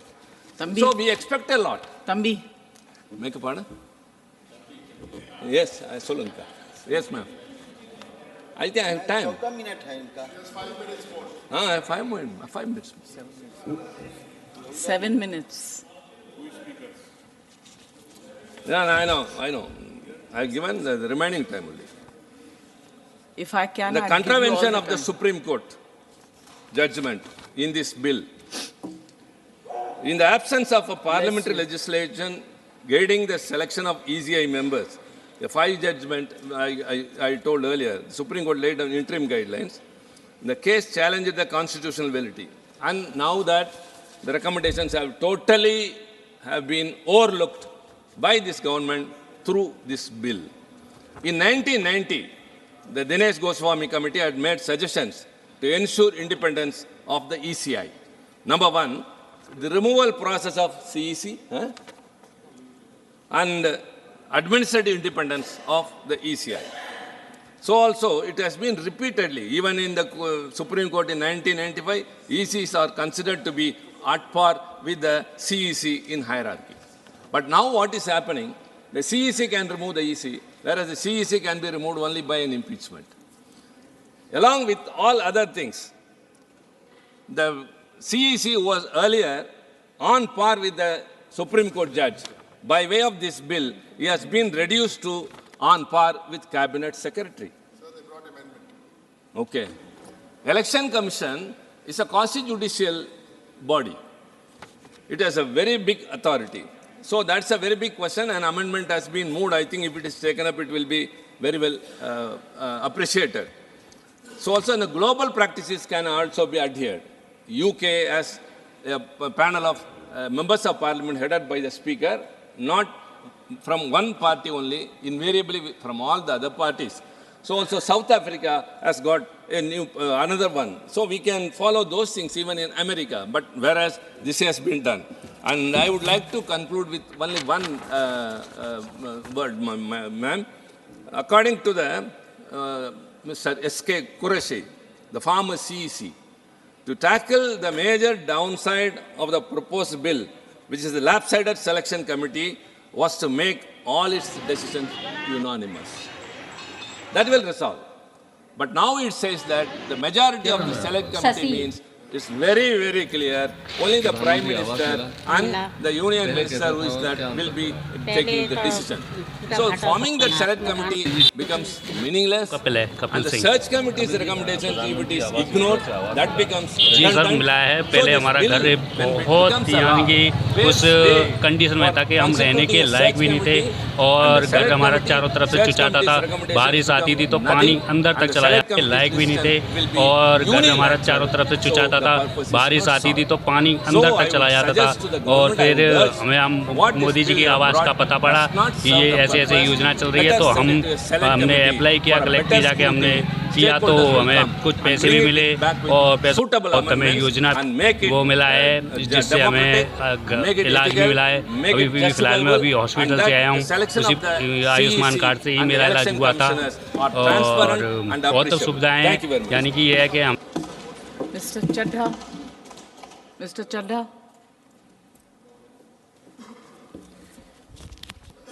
क्या BJP Bharat देश में निष्पक्ष चुनाव खत्म करना चाहती है? क्या भाजपा की सरकार लोकतंत्र की कोई अहमियत नहीं समझती? क्या भाजपा की सरकार के लिए संवैधानिक संस्थाओं की कोई अहमियत नहीं है? क्या भाजपा सरकार हर संवैधानिक संस्था को अपनी कठपुतली बनाना चाहती है? क्या भाजपा सरकार सुप्रीम कोर्ट के फैसले की कोई सम्मान नहीं करती, उसकी कोई अहमियत नहीं समझती? ये कुछ सवाल हैं जो बिल पढ़ने के बाद मेरे जहन में आए और वो इसलिए आए क्योंकि इस बिल के माध्यम से ये सरकार चुनाव आयोग को पूरी तरीके से अपने नियंत्रण में लेना चाहती है, यानी कि चुनाव आयोग पे पूर्ण कब्जा चाहती है। मैम, चुनाव आयोग के 3 सदस्य होते हैं, एक मुख्य चुनाव आयुक्त यानी कि चीफ इलेक्शन कमिश्नर और 2 अतिरिक्त इलेक्शन कमिश्नर्स। इनकी चयन और नियुक्ति इस बिल के माध्यम से पूरी तरीके से सरकार के हाथों में मोदी जी को लाना है और वे जिसको चाहें, चाहे वो पार्टी का शख्स हो, यस मैन हो, पार्टी मैन हो, जिस मर्जी को चाहें वे चुनाव आयुक्त बना सकते हैं। चुनाव आयोग की हमारे देश के चुनावों में बड़ी महत्वपूर्ण भूमिका है। किसका वोट बनेगा, किसका वोट कटेगा, ये चुनाव आयोग तय करता है। किस तारीख पे चुनाव होगा, कितने चरण में चुनाव होगा, ये चुनाव आयोग तय करता है। ईवीएम मशीन कहां कहां भेजी जाएंगी, उसका नियंत्रण, उसका मैनेजमेंट, उसका योग, उसका प्रयोग, सारी चीजें चुनाव आयोग तय करता है। तो इसीलिए चुनाव आयोग एक बड़ी महत्वपूर्ण संस्था है इस देश के फ्री एंड फेयर इलेक्शंस के लिए। Ma'am, I will mince no words, this bill is going to destroy one of the few remaining independent institutions in India, that is the election commission, and thereby dislodge free and fair elections from India. यह bill 3 व्यक्ति या संस्था का अपमान है। पहला अपमान है सुप्रीम कोर्ट का। क्यों? क्योंकि सुप्रीम कोर्ट ने इसी साल मार्च 2 को 2 मार्च 2023 को उस पहले संवैधानिक पीठ ने सर्वसम्मति से पहले हमारा घर बहुत यानी कि उस कंडीशन में था कि हम रहने के लायक भी नहीं थे और घर हमारा चारों तरफ से चुचाता था, बारिश आती, मोदी जी की आवाज़ का पता पड़ा कि उस समिति के गठन से मुख्य न्यायाधीश को हटाकर एक कैबिनेट मंत्री को डालकर उसका संतुलन बिगाड़ने का काम और सुप्रीम कोर्ट के फैसले को पलटने का काम इस सरकार ने किया, ताकि एक ऐसी व्यवस्था बन जाए जिसमें जो शख्स ये चाहे वही चीफ इलेक्शन कमिश्नर बनेगा। ये इंसल्ट सुप्रीम कोर्ट की इसलिए है क्योंकि इसी साल के दिए गए संवैधानिक पीठ के सर्वसम्मति के 2 फैसलों को इस सरकार ने सदन के भीतर बिल लाकर बदल दिया। पहला था दिल्ली सेवा बिल, जो 8 दिन के भीतर ऑर्डिनेंस लाकर और फिर सदन के भीतर बिल लाकर बदला गया, और एक ये बिल जो 2 मार्च 2023 के सुप्रीम कोर्ट के फैसले को पलटता है और उस फैसले को पूरी तरीके से रिवर्स करने का काम करता है। मैं आपको यह बताना चाहूंगा कि यह सरकार इस बिल के माध्यम से एक प्रकार से सुप्रीम कोर्ट को खुली चुनौती दे रही है कि आपको जो फैसला देना है दीजिए, अगर हमें पसंद नहीं आएगा हम बिल लाकर उस फैसले को पलट देंगे। दूसरा इंसल्ट या अपमान इस बिल के माध्यम से चीफ जस्टिस ऑफ इंडिया का है। सुप्रीम कोर्ट का फैसला कहता है कि चयन समिति के 3 सदस्य होंगे, माननीय प्रधानमंत्री जी, माननीय नेता प्रतिपक्ष यानी कि लीडर ऑफ ऑपोजिशन और third chief justice of India. इन 3 मेंबरी समिति में से इस बिल के माध्यम से सरकार ने चीफ जस्टिस ऑफ इंडिया को हटा दिया और एक कैबिनेट मंत्री को उनकी जगह बिठा दिया। चीफ जस्टिस ऑफ इंडिया से इतना परहेज कि साफ तौर पे उन्हें इस समिति से हटाने के लिए इस बिल को लाया गया। मैं सरकार को याद कराना चाहूंगा कि समय समय पर इलेक्टोरल रिफॉर्म्स के लिए इस देश में कमेटियां बनी और अधिकांश कमेटियों ने यह फैसला दिया, ये रिपोर्ट दी, ये सजेशन दिया कि समिति के भीतर चीफ जस्टिस ऑफ इंडिया यानी कि इस देश की न्यायमूर्ति को जरूर होना चाहिए, चाहे वो तारकुंडे कमेटी हो, दिनेश गोस्वामी कमेटी हो, वोरा कमेटी हो, इंद्रजीत गुप्ता कमेटी हो, जीवन रेड्डी कमेटी हो या फिर इसी सरकार की लॉ कमीशन की रिपोर्ट हो। तीसरी इंसल्ट इस बिल के माध्यम से भाजपा सरकार एक ऐसे शख्स की कर रही है जो व्यक्ति भाजपा का संस्थापक थे, जो व्यक्ति आज भी भाजपा के मार्गदर्शक हैं, जो व्यक्ति भाजपा के भीष्म पितामह के नाम से जाने जाते हैं, वो व्यक्ति जो भारत देश के पूर्व प्रधानमंत्री रहे यानी कि लाल कृष्ण आडवाणी जी, पूर्व उप प्रधानमंत्री रहे। मैं 2 जून 2012 को, और मैं राज्यसभा के पटल पे इस लेटर को रखूंगा, 2 जून 2012 को माननीय लाल कृष्ण आडवाणी जी ने उस समय के प्रधानमंत्री डॉक्टर मनमोहन सिंह को पत्र लिखकर कहा कि चुनाव आयोग की जो भूमिका है चुनावों में बड़ी महत्वपूर्ण है, उसकी नियुक्ति पर एक बहुत बड़ा संदेह, प्रश्न चिन्ह लगा हुआ है और उसकी नियुक्ति सरकार के हाथ में नहीं होनी चाहिए। और वो लिखते हैं, the present system whereby members to the election commission are appointed solely on the advice of the prime minister does not evoke confidence in the people. Keeping these important decisions as the exclusive preserve of the ruling party renders the entire selection process vulnerable and open to manipulation and partisanship. और वो कहते हैं कि समिति 5 सदस्यों की हो जो सीईसी की चयन करे, उनकी नियुक्ति करे, जिसमें प्रधानमंत्री हो, जिसमें लीडर ऑफ ऑपोजिशन लोकसभा हो, जिसमें लीडर ऑफ ऑपोजिशन राज्यसभा हो, जिसमें चीफ जस्टिस ऑफ इंडिया हो और कानून मंत्री हो, यानी कि 2 सदस्य सरकार के, 2 सदस्य ऑपोजिशन के और 1 न्यायपालिका के। ये समिति बड़ी अच्छी है, यानी कि आडवाणी जी भी चीफ इलेक्शन कमिश्नर की स्वतंत्रता के लिए, चुनाव आयोग की स्वतंत्रता के लिए लड़ते रहे, लेकिन इन लोगों ने आडवाणी जी को भी उनके हक की, उनके अधिकार की बात नहीं दी। आज मैं सदन में दूसरी बार लाल कृष्ण आडवाणी जी के हक की, उनके अधिकार की बात मांगने के लिए खड़ा हुआ हूं। पहला जब उन्होंने दिल्ली सेवा बिल पर कहा था दिल्ली को पूर्ण राज्य का दर्जा दिया जाए, और आज जब उन्होंने कहा कि चीफ इलेक्शन कमिश्नर की नियुक्ति स्वतंत्रता से हो, निष्पक्ष तरीके से हो।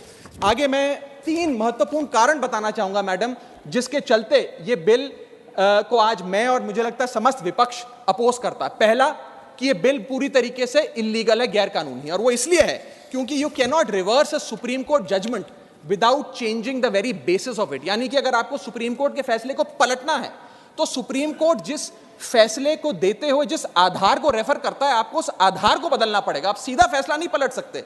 लेकिन इन लोगों ने सुप्रीम कोर्ट के फैसले की मूलभूत भावना को इस बिल के माध्यम से चोट पहुंचाने की कोशिश करी है और निष्पक्षता को चुनाव आयोग की भंग किया है।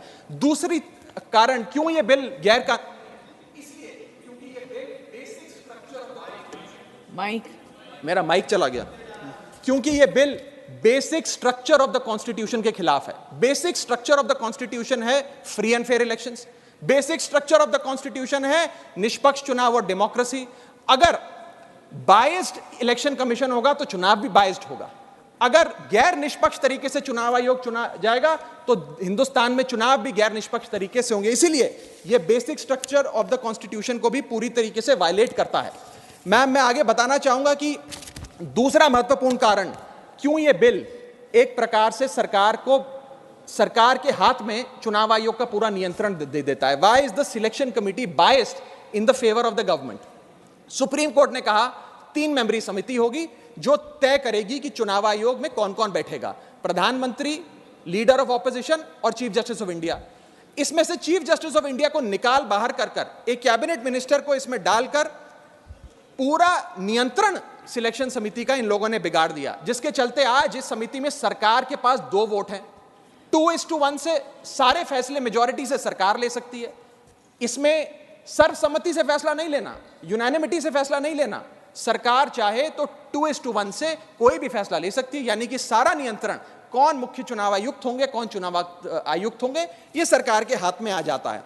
और ये एक ऐसी व्यवस्था बनाता है कि एक पार्टी मैन, एक यस मैन चुनाव आयुक्त बन सकता है। वो दिन भी दूर नहीं कि चाहे भाजपा अगर कल तो संबित पात्रा को चीफ इलेक्शन कमिश्नर बना सकती है मैडम, और 2:1 के रेशियो से संबित पात्रा देश के चीफ इलेक्शन कमिश्नर बन सकते हैं। आप सोचिए कि ये कितना खतरनाक होगा अगर वो चीफ इलेक्शन कमिश्नर बन गए। मैं आगे चलता हूं। पैरा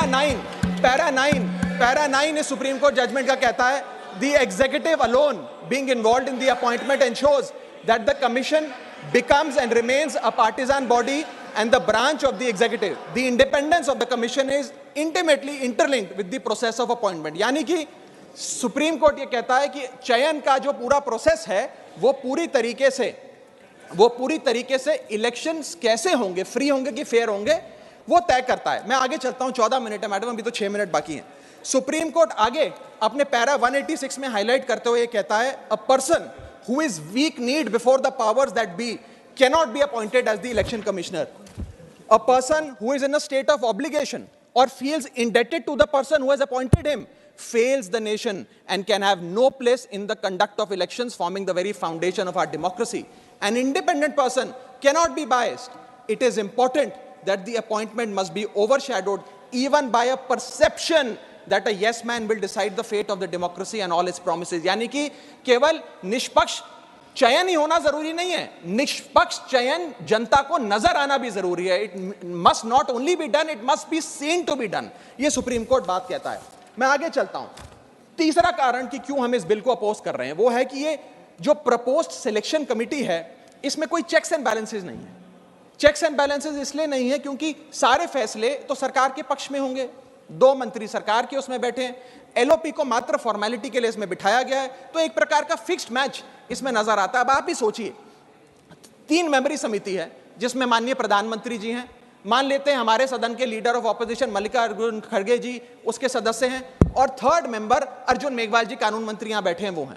अब इनकी बैठक चल रही है, इसमें माननीय प्रधानमंत्री जी कहते हैं कि मैं रमेश नाम के शख्स को चीफ इलेक्शन कमिश्नर बनाना चाहता हूं। खड़गे साहब कहते हैं कि मैं रमेश को नहीं सुरेश को चीफ इलेक्शन कमिश्नर बनाना चाहता हूं। क्या अर्जुन मेघवाल जी जो इसी सरकार के कानून मंत्री हैं वो प्रधानमंत्री जी को ये कह सकते हैं कि नहीं प्रधानमंत्री जी रमेश ठीक नहीं है, खड़गे साहब ने जिसको नॉमिनेट किया है सुरेश, मैं भी उसी के हक में वोट देता हूं, उसका चयन हो, वो चीफ इलेक्शन कमिश्नर बने? ये तो हो ही नहीं सकता।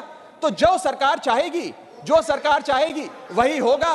तो एक प्रकार से निष्पक्षता और स्वतंत्रता चीफ इलेक्शन कमिश्नर की खत्म करने का काम ये करती है। हमने बचपन में एक मुहावरा सुना था, जिसकी लाठी उसकी भैंस। तो ये पूरी तरीके से इस बिल में सिद्ध होता है कि लाठी भी इनकी, तो फिर इस कानून के माध्यम से भैंस भी इनकी। मैं आपको एक और उदाहरण के माध्यम से समझाता हूं। मान लीजिए भारत और ऑस्ट्रेलिया का क्रिकेट मैच हो रहा है, उस क्रिकेट मैच में अंपायर कौन होगा वो एक 3 मेंबर की समिति तय करेगी जो मैच कराएगी। वो 3 मेंबर की समिति में एक ऑस्ट्रेलिया के कैप्टन पैट कमिंग्स होंगे, दूसरे ऑस्ट्रेलिया के प्रसिद्ध प्लेयर डेविड वार्नर होंगे, और 3rd भारत के कप्तान रोहित शर्मा होंगे। अब ये 3 मेंबरी समिति अगर किसी अंपायर को चुनेगी तो वो अंपायर तो हमेशा ही ऑस्ट्रेलिया के साथ होगा क्योंकि 2-1 की बहुमत ऑस्ट्रेलिया के साथ है। तो क्या निष्पक्ष मैच हो सकता है? क्या इंडिया इंडिपेंडेंट मैच खेल सकती है? ऐसा ही कुछ इस चुनाव आयोग के गठन से, इस बिल के आने के बाद इस देश में होने जा रहा है। मैं आगे चलता हूं मैडम, मुझे बोलने दीजिए। इसका माध्यम, मैडम मुझे बोलने दीजिए, मुझे डिस्टर्ब ना करें। ये बिल 3 की टेस्ट पे फेल होता है, the test of independence, the test of neutrality and the test of constitutionality. ये हमारा कॉन्स्टिट्यूशनल इंपेरेटिव है कि देश में चुनाव आयोग निष्पक्ष हो, ताकि चुनाव निष्पक्ष हो। अगर चुनाव आयोग निष्पक्ष नहीं होगा तो चुनाव निष्पक्ष नहीं होंगे और लोगों की आस्था इस लोकतंत्र से डगमगा जाएगी। मैं सरकार को कहना चाहता हूं, अगर सरकार सुप्रीम कोर्ट के इस फैसले को पलटना चाहती है, अगर सरकार चीफ जस्टिस ऑफ इंडिया को इस समिति से हटाने के लिए इतनी बेकरार है, तो मैं आज सुझाव लाया हूं कानून मंत्री जी। 3 सुझाव मेरे, इनमें से अगर आप कोई सुझाव स्वीकार कर लें तो मुझे लगता है सारा हाउस एक आवाज में आपके इस बिल का समर्थन करेगा। पहला सुझाव यह है, ये 3 ऑप्शन लाया हूं आपके लिए। पहला ऑप्शन यह है कि चुनाव आयोग का गठन, कौन चीफ इलेक्शन कमिश्नर होगा और कौन इलेक्शन कमिश्नर्स होंगे, इसका गठन 2 मेंबरी समिति करे जिसमें 2 लोग हों, प्रधानमंत्री और लीडर ऑफ ऑपोजिशन, ये विपक्ष के नेता। ये 2 मेंबर्स सर्वसम्मति से फैसला ले, यूनानिमिटी से, क्योंकि 2 लोगों में मेजॉरिटी तो हो नहीं सकती, तो 2 लोग सर्वसम्मति से फैसला ले, जो भी नाम तय करेंगे हम सब मान जाएंगे। ये ऑप्शन 1। ऑप्शन 2 मैं देना चाहूंगा सरकार को जो लालकृष्ण आडवाणी जी ने दिया था। लालकृष्ण आडवाणी जी की बात मान लीजिए, मेरी मत मानिए, आपको आम आदमी पार्टी तो पसंद नहीं, पर अपने पेट्रियार्क फाउंडिंग फादर, आपके पितामह भीष्म लालकृष्ण आडवाणी जी का फॉर्मूला ले लीजिए। 5 मेंबरी समिति, प्रधानमंत्री, कानून मंत्री, leader of opposition in Lok Sabha and Rajya Sabha और चीफ जस्टिस ऑफ इंडिया, ये 5 मेंबरी समिति एक निष्पक्ष चुनाव आयोग का चयन कर लेगी। और तीसरा ऑप्शन, अगर ये दोनों ऑप्शन आपको पसंद नहीं, तो मैं आपको वो ऑप्शन बताना चाहूंगा जो कॉन्स्टिट्यूएंट असेंबली में प्रोफेसर शिबन लाल सक्सेना ने दिया था।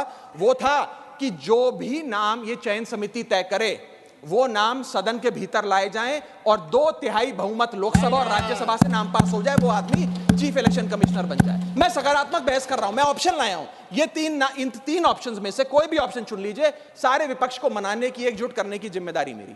मैं अंत में अपनी बात समाप्त करने से इतना बस कहना चाहूंगा मैडम कि ये बिल एक डे लाइट रॉबरी है हमारे देश की डेमोक्रेसी की, लोकतंत्र की। इस बिल के माध्यम से भाजपा डेमोक्रेसी को हाईजैक करना चाहती है। And I on behalf of the Aam Aadmi Party oppose this bill, vehemently oppose this bill, because this bill will ensure that India, which is today known as the mother of democracy, will tomorrow unfortunately be known as for mockery of democracy. Mother of democracy से mockery of democracy तक का सफर आप इस bill के माध्यम से तय करने जा रहे हैं। मैं हाथ जोड़कर आपसे विनती करूंगा, इस बिल को वापस लीजिए। लोगों की देश के लोकतंत्र में बहुत आस्था है, उस आस्था से खिलवाड़ करने का काम मत कीजिए। बहुत बहुत शुक्रिया। जय हिंद, जय Bharat.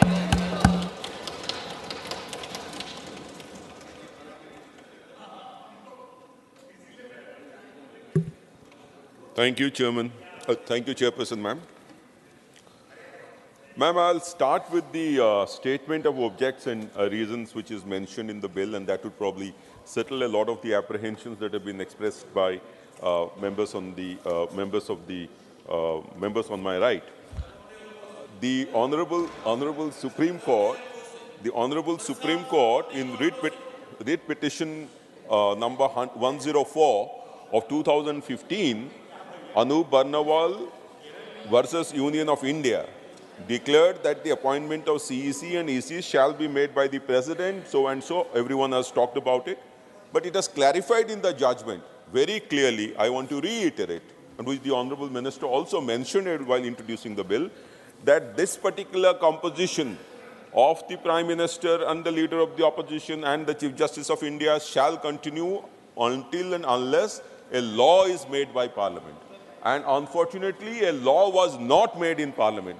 If you know that I belong to an organization which is the Comptroller and Auditor General of India. I used to belong to that organization, which had a law in place, duties and powers and conditions of service of the CAG of India, 1971. So I must congratulate the government that at least a law has been made, and that law is succinctly, and in law it has now been mentioned what will be the appointment, what will be the conditions of service, and what will be the salary of the Chief Election Commissioner and the election commissioners. That having said that, I will come to the second point, and that is relating. A lot of mention has been made about the independence. There are basically 4 issues: independence, interference, democracy being trampled upon. Basically, these 3 arguments were made. Ma'am, the point is there is something called a doctrine, which is a doctrine of fallacy of causation. That if this happens, this will happen. If this happens, that will happen. And this false causality is the main issue out here. The bill talks about the appointments, conditions of service, as I mentioned. Whereas the transaction of business in the Election Commission has been mentioned at Section 16, Chapter 4, Transaction of Business of Election Commission. The transaction of business of an election commission is to conduct elections. The appointment process is a completely separate issue altogether. People who have, after being appointed only, they will conduct the election, and 17.1 says that the allocation of work will be done by majority. 17.2 says how the business, a decision, will be done by majority. The other one was unanimity. Some people say that everything should be unanimous. If that is so, will the Election Commission not function if there is no unanimous decision during an election process? I think that has to be thought about. There is this situation which says that you completely jeopardize the system just because there is no unanimity among the 3 members or 4 members or 5 members. So I think it is absolutely an unacceptable proposition which has been put forward by some of my colleagues. I'll come to the point relating to, ma'am, the issue that the process outlined in the bill would inevitably lead to a loss of independence for the Election Commission is a fallacy.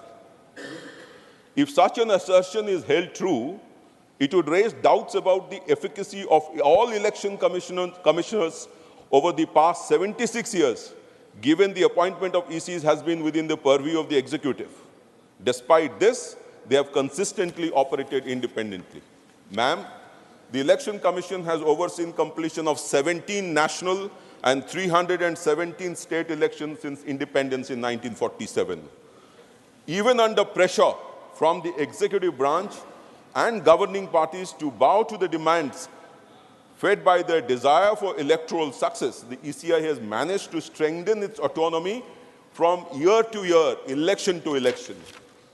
Let us not forget 1977, the post-emergency elections in 1977, the opposition was apprehensive about the election process itself. Let me quote, Charan Singh wrote to Jai Prakash Narayan, both opposition stalwarts in January 1977. Mrs. Gandhi is thinking of staging an election.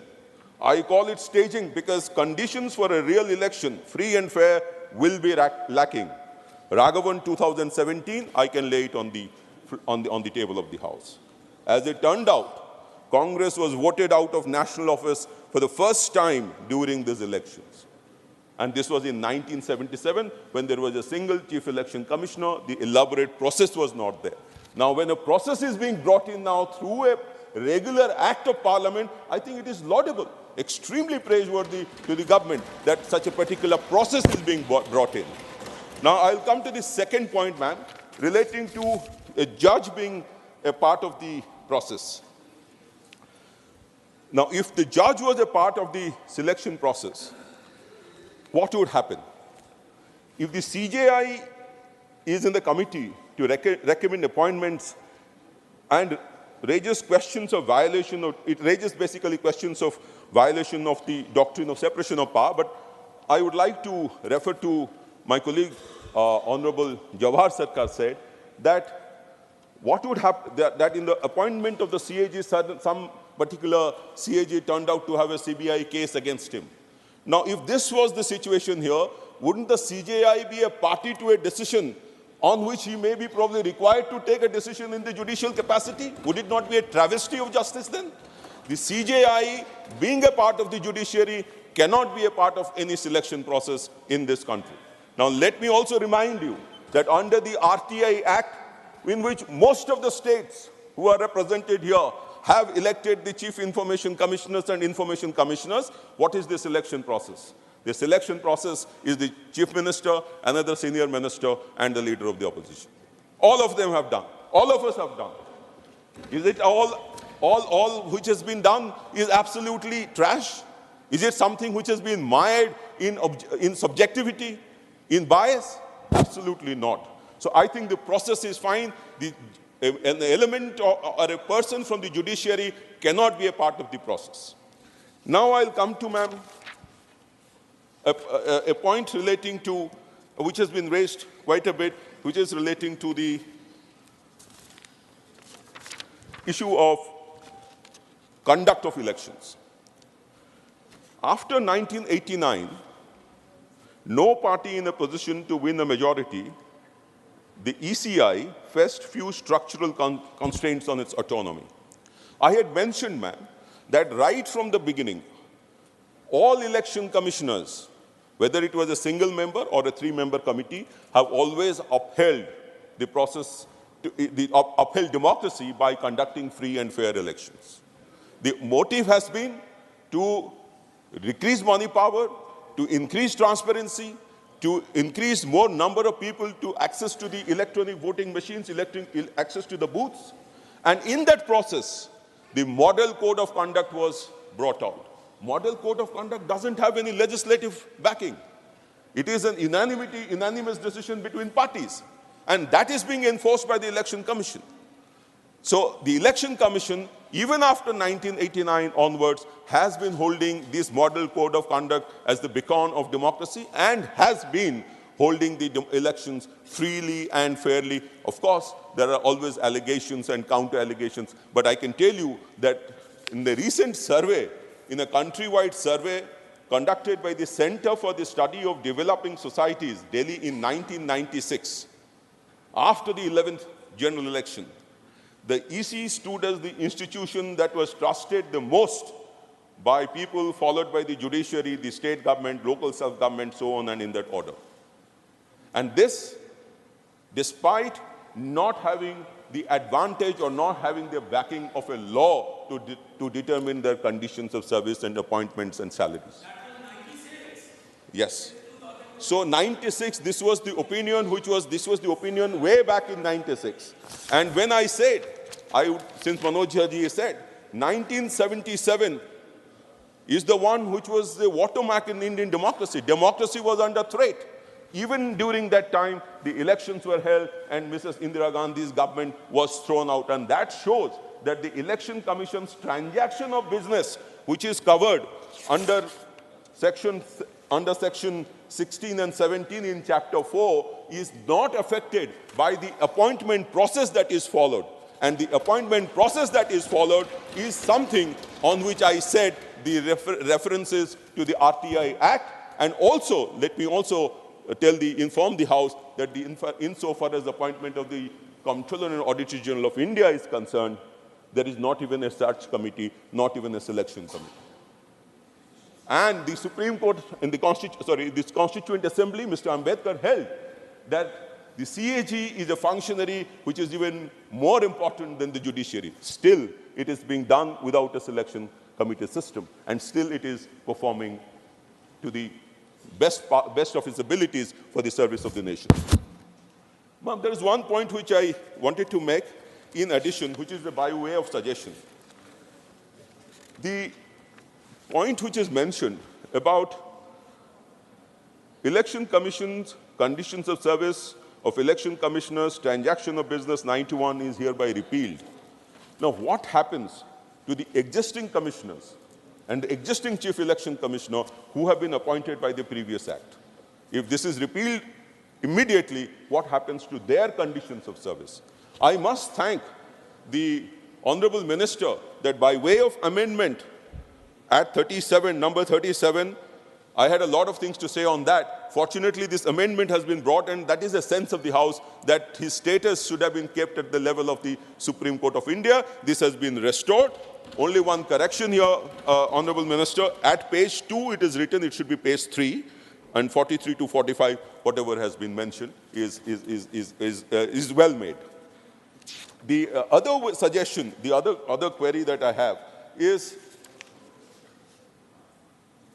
the election, this has already been mentioned, the removal of the election commissioners has not been made at par with the removal of the Chief Election Commissioner. In this amendment 2, at number 2, the Chief Election Commissioner shall not be removed from his office except in like manner and on the like grounds as a judge of the Supreme Court. The other election commissioners shall not be removed from office except on the recommendation of the Chief Election Commissioner. Does it mean that they would also follow the same procedure and also an additional recommendation from the Chief Election Commissioner? Or only the Chief Election Commissioner can remove? I think this clarity has to be brought into this particular amendment. The Supreme Court and the 1991 Act have already made it very clear that the election commissioners and the Chief Election Commissioners should be put on the same footing, except that the Chief Election Commissioner is first among the equals. Now, if that is so, I think the removal procedure should also be ensured. One more point, and this is a very significant point. This is relating to the independence. The independence of an organization like the Chief Election Commission is more linked to the way their conditions of service are governed. If the conditions of the service can be changed after their appointment, if their appointment tenure can be reduced, if their salaries can be reduced, if the removal procedure can be changed, then it is an affront to their independence, not at the appointment process. And therefore, in the appointment and conditions of service of the CAG also, it says that none of these can be altered to the detriment of the Election Commission after the appointment has been made. And since that has also been maintained in the bill, I have no hesitation in saying that there is no affront to the independence and interference in the election process that has been argued by many of my colleagues before me. The last point is relating to the Election Commission in the process. The Election Commission is not just a 3-member body. It has already been stated eloquently by my colleague, Mr. Jawahar Sarkar. The point here, the election machinery in India, the largest democracy, which when the whole world observes and is absolutely, they are completely taken aback, surprised that such an election is held without any kind of a problem and transfer of power takes place. Now, this is happening by the support of the machinery right till the municipality level, right till the panchayat level. So if that happens, if that is the case, then how come only 3 members their independence is important? Do you mean to say the judges of our Lord Judiciary are not independent? Do you mean to say our district magistrates, who actually are the returning officers during the elections, are not independent? Only these 3 people should be independent? I think this entire argument is fallacious, is based on absolutely an argument which is non-est in law, I would say. I would therefore end by saying that I support the bill. I would request the Honorable Minister to bring in these clarifications. I would thank him again for bringing him on par with the Supreme Court judge, and also would request that their removal procedure should be made equal, in which case their independence would actually and truly be preserved. Thank you so much, ma'am.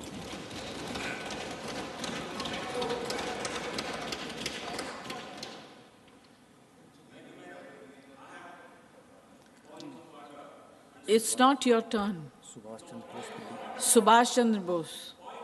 Oh, okay.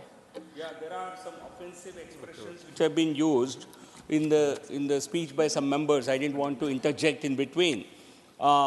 Particularly, my reference is to... Can you mention the rule, please? Yeah, this is rule number 238, point number, sub-point 7, madam. Okay? So this is some use, 261. Let me take up 261 first. 261 first, offensive expressions, use of offensive expressions, I would like them to be expunged. Terms like Katputli was used for a constitutional body, Kabja on a Chunav Ayog. These are highly objectionable words, and also daylight robbery of democracy. We are here. You're a bit late. You Sorry? should have objected before Mr. Patnaik started. No, because sir, he never used such words. Whoever did before him, you should have objected at that time. No, member Mr. Raghav Bose, Chedda has used these expressions. I would like them to be... Mr. Bose, please. Mr. Bose, please. No, why? Record. Thank you, madam. Adhyaksha. Yes. ప్రధాన ఎన్నికల commissioner నియామకానికి సంబంధించినటువంటి బిల్లుపై మాట్లాడే అవకాశం నాకు కల్పించినందుకు ముందుగా తమకు ధన్యవాదాలు తెలియజేస్తున్నానమ్మా. Excuse me.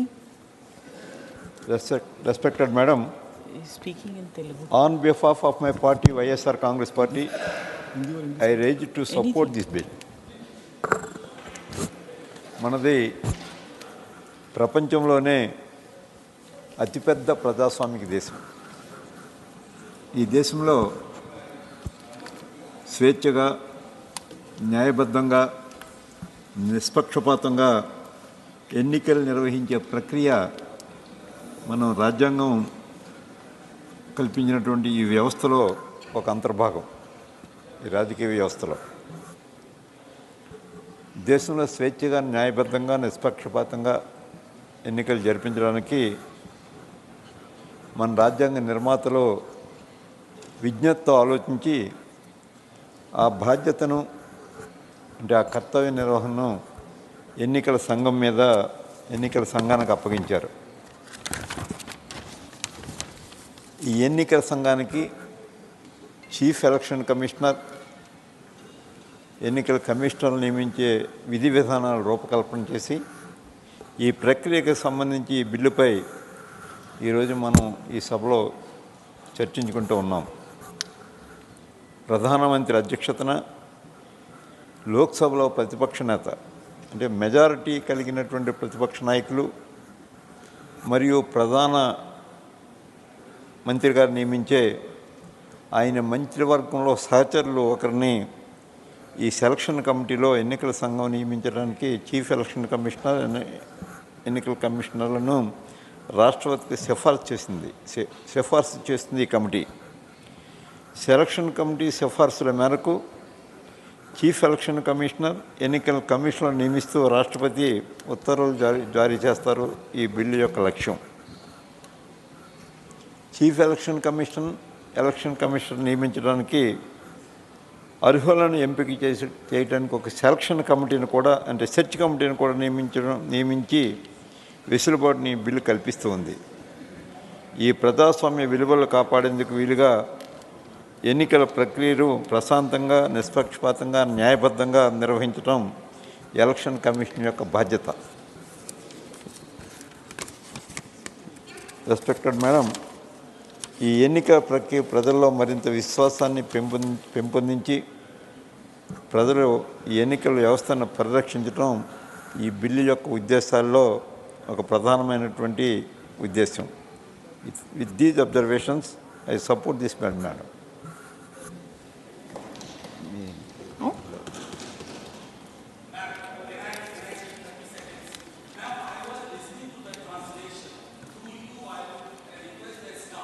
That the quality of translation was not good.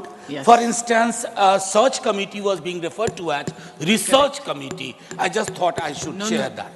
Even I realize that. You're right.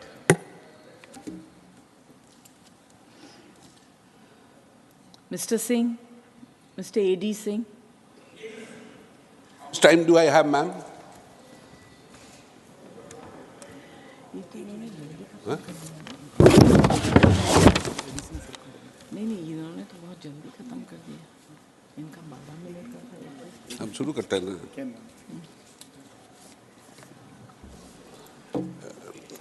Thank you, chairpersons, for giving me the opportunity to speak. But I am a little surprised by the election results which happened recently. Karnataka election was on 10th and the result was 13th. That is just after 3 days. Telangana on 30th November and result on 3rd December. Both the places, the ruling party lost. And wherever there was a gap of a month, 1 month, half month, then the results were different. So I am quite confused and perplexed by this. And so far as the independence of the Election Commission is concerned with vis-a-vis the executive, I know how in recent times, no, there are two things. At least I'm happy that a particular member complimented Congress for the 1977 free and fair elections. But we have seen recently that one of the election commissioners, the way he was hounded, and he had no option but to resign and go to Manila or somewhere. The Constituent Assembly members were concerned over the need to ensure the independence of the Commission. B.R. Ambedkar said, in order that election may be free in the real sense of the word, they shall be taken out of the hands of the government of the day and conducted by the independent body called the Election Commission. The need of an independent body to hold elections was emphasized in courts in a number of cases. In TN session versus UOI and others, it was observed that there can be no two options that free and fair elections to our legislative body alone would guarantee the growth of a healthy democracy in the country. The proposed bill jeopardizes this fundamental principle. And the proposal of this bill in today's political context, where issues are being raised and allegations revealed about the EC like never before, will be another nail in the coffin of the election authority, EC authority.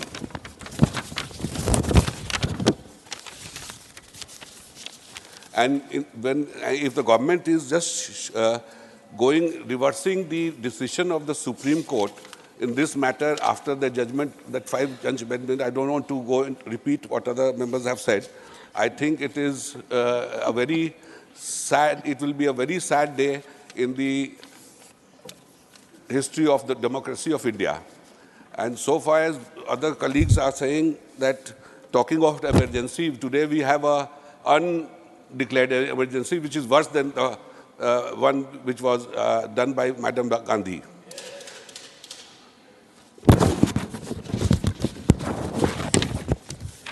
And the way the selection committee is supposed to select the election commission, then there's no point we should have a 3-member committee. Let the Honorable Prime Minister select a person. And so far as my colleague from the Biju Janata Dal talked about the CAG and other organization, I can personally tell him how it works. So fortunately, I don't want to put things in the house because it will be not very good. So I vehemently oppose this bill. And when our forefathers have given a constitution which really balanced between the judiciary, legislature, and executive, and the way we are going, most of the institutions are being taken out of their powers, and whatever the ruling government says, they behave like this. So I vehemently oppose this bill.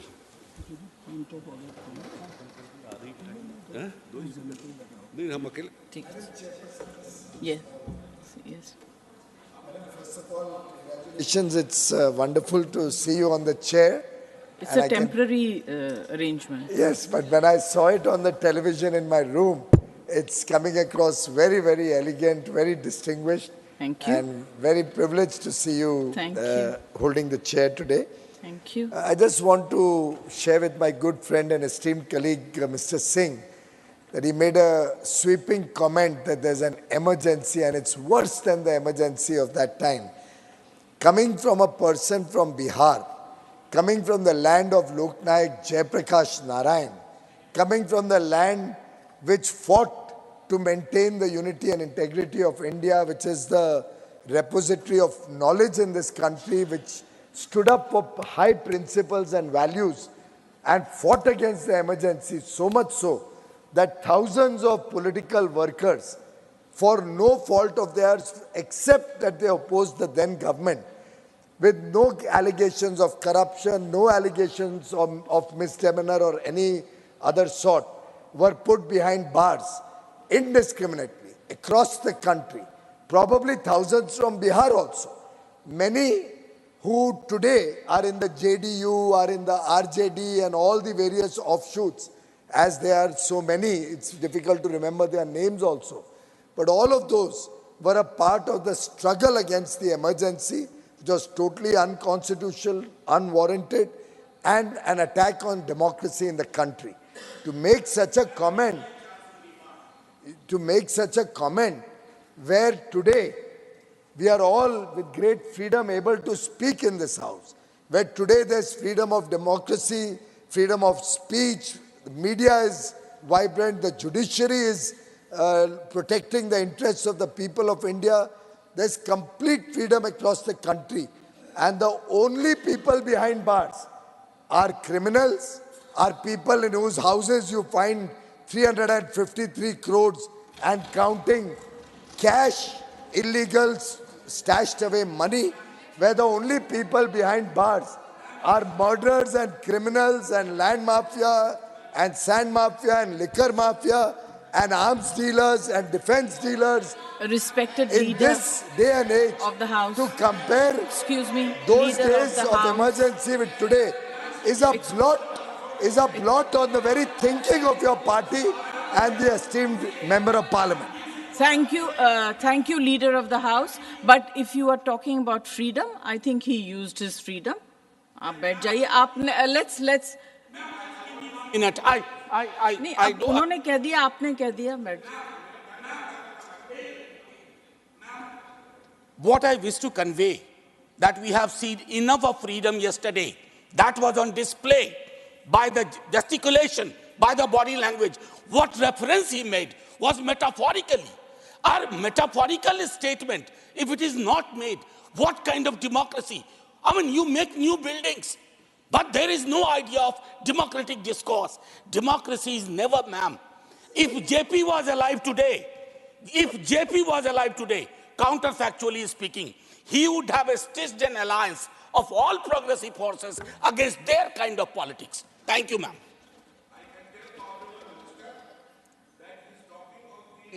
Long list of freedom struggle leaders. There's not a single leader from Pandit Nehru to Sardar Patel to Gandhi who did not stay in my house in Patna and Muzaffarpur. So let them not teach me what democracy is. And let me tell you, one of the Russian big oligarchs had come to meet me a month back. While having dinner in my house, he said, Mr. Singh, you are more unsafe than me in Russia. So let not anybody teach me what democracy is. And I have already been to jail for not being a criminal. I should have also taken 10,000 crores from the bank and stayed in London. But I decided I will fight here. Whether you put me in jail again, I'm not bothered. Mr. Britas.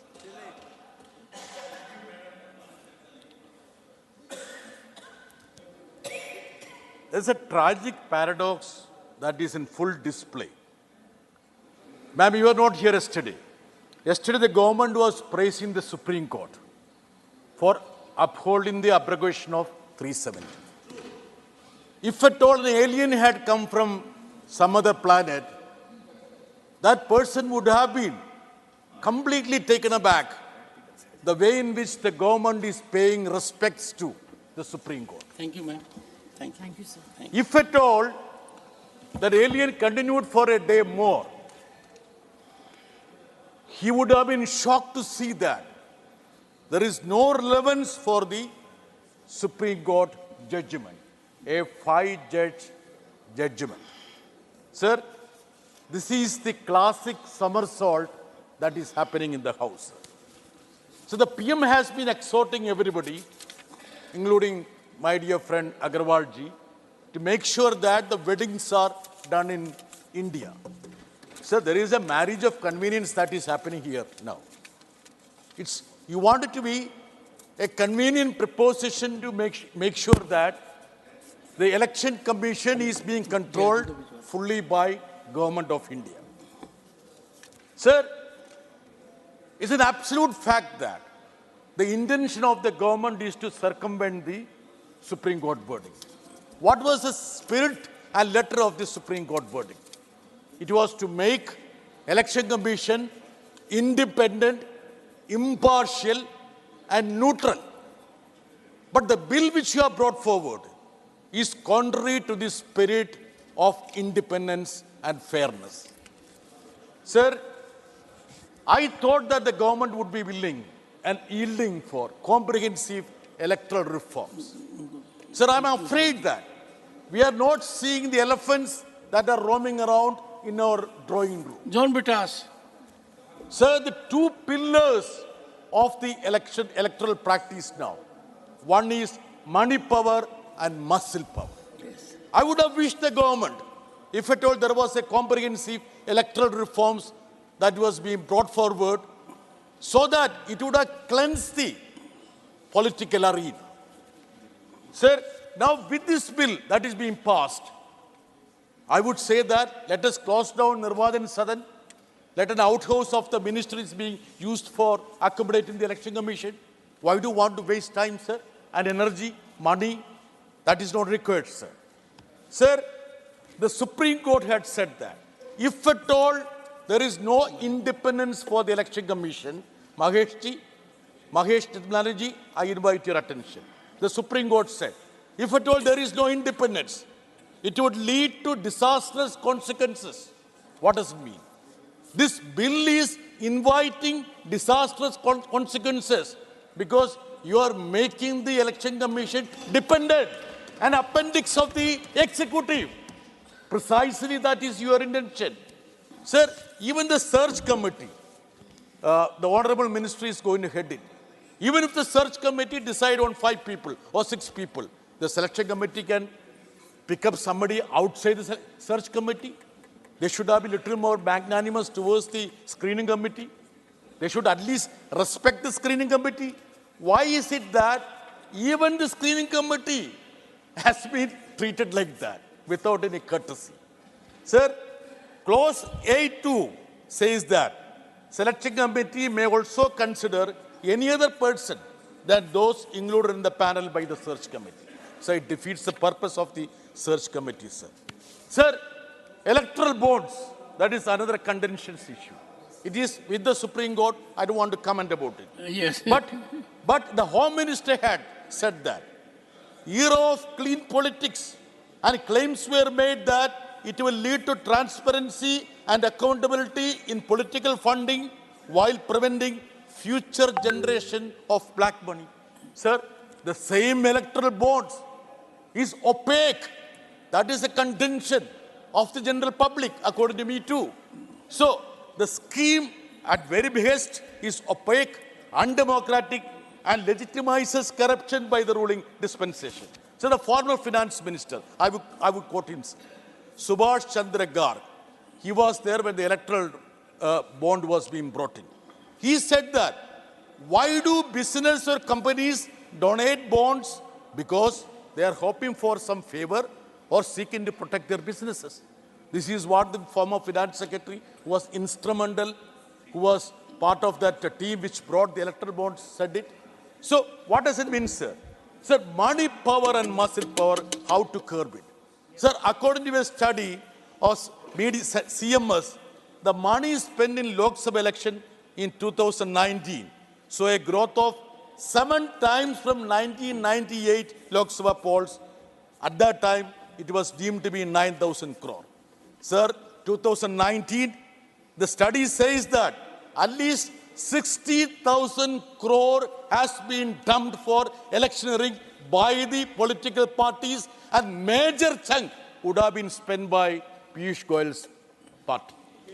So now, 224, it is going to double, sir. So any legislation that is being brought forward should be to cleanse the political system, electoral system. Instead of that, you want to make it more opaque rather than cleansing the system, sir. Sir, we all know the story of Mr. Ashok Lavas. What was his fault, sir? Sir, everybody got 2-3 minutes, 4 minutes extra. Conclude. Yes, sir, I'm concluding, sir. You have made significant points. An honorable person, election commissioner, why was he ejected from his post, sir? So your election department, that is ED, was very active. There were raids conducted at his house, at his wife's house, son's house. He was ejected. And sir, it's a fact that even the big tech companies are being used to invade into the privacy, which has got cascading effect on the election, sir. Sir, one more thing, sir. What does it vitiate the electoral arena, sir? It's hate and hatred. So, in fact, though we go down in manufacturing, the manufacturing of fake news is very robust in this country, sir.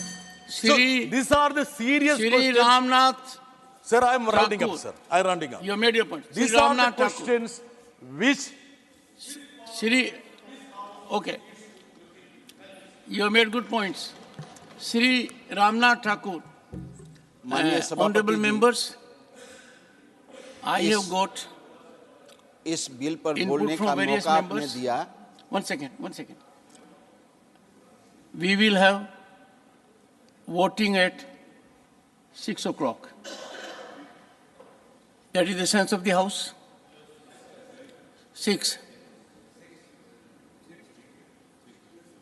We have, and to have it at 6 o'clock, the Honorable Minister will give him the floor at 5:30.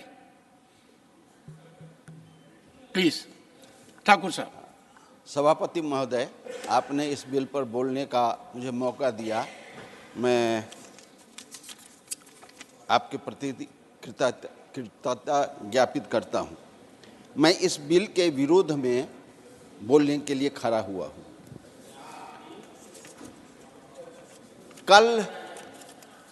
कल जिस खुशी के साथ supreme court के decision पर सत्ताधारी दल के लोग खुशी मना रहे थे, बोल रहे थे, आज क्या हो गया कि सुप्रीम कोर्ट के डिसीजन को, उसके आदेश को, उसके निर्देश के विरुद्ध में बोल रहे हैं।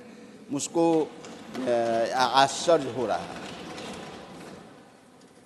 सत्ता पक्ष के प्रथम वक्ता ने कहा जनता दल यू आरजेडी के बारे में कि ये लोग पारिवारिक गठबंधन के हैं, परिवार के लोग चलाते हैं। मैं जनता दल यू के एक साधारण सदस्य होने के नाते मैं उन्हें बताना चाहता हूं कि नीतीश कुमार जी का कोई परिवार का कोई आदमी राजनीति में नहीं है। सभापति महोदय,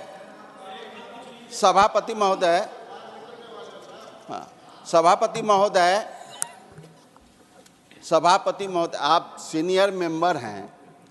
ठाकुर साहब, मैं नहीं बोला। ठाकुर साहब, आप बहुत अनुभवी हैं। दो अनुभवी लोग जब बात करते हैं तो बस जवाब नहीं देते हैं। सभापति महोदय, मैं बहुत चिंतित हूं। मेरा 58 वर्ष का राजनीतिक अनुभव है। मैं देखता हूं स्कूलों में हेडमास्टर की क्या स्थिति हो गई, वाइस चांसलर की क्या स्थिति हो गई। 2023 में पधारे अतिथियों का हार्दिक स्वागत। और वही चीज मैं आज देख रहा हूं कि एक भरोसा था पॉलिटिकल लोगों के बीच में, इलेक्शन कमीशन के बारे में आस्था था, उसके बारे में हम अब क्या सोच रहे हैं, आज हमारा राजनीतिक भविष्य क्या होगा। संस्कृति की जो पहचान है, मैं किसी दलगत भावना के से नहीं बोल रहा हूं, मैं एक पॉलिटिकल आदमी के नाते मैं बोल रहा हूं कि इस पर आप सोचिए, विचारिए, शोध कीजिए और तब बिल लाने का कृपा कीजिए।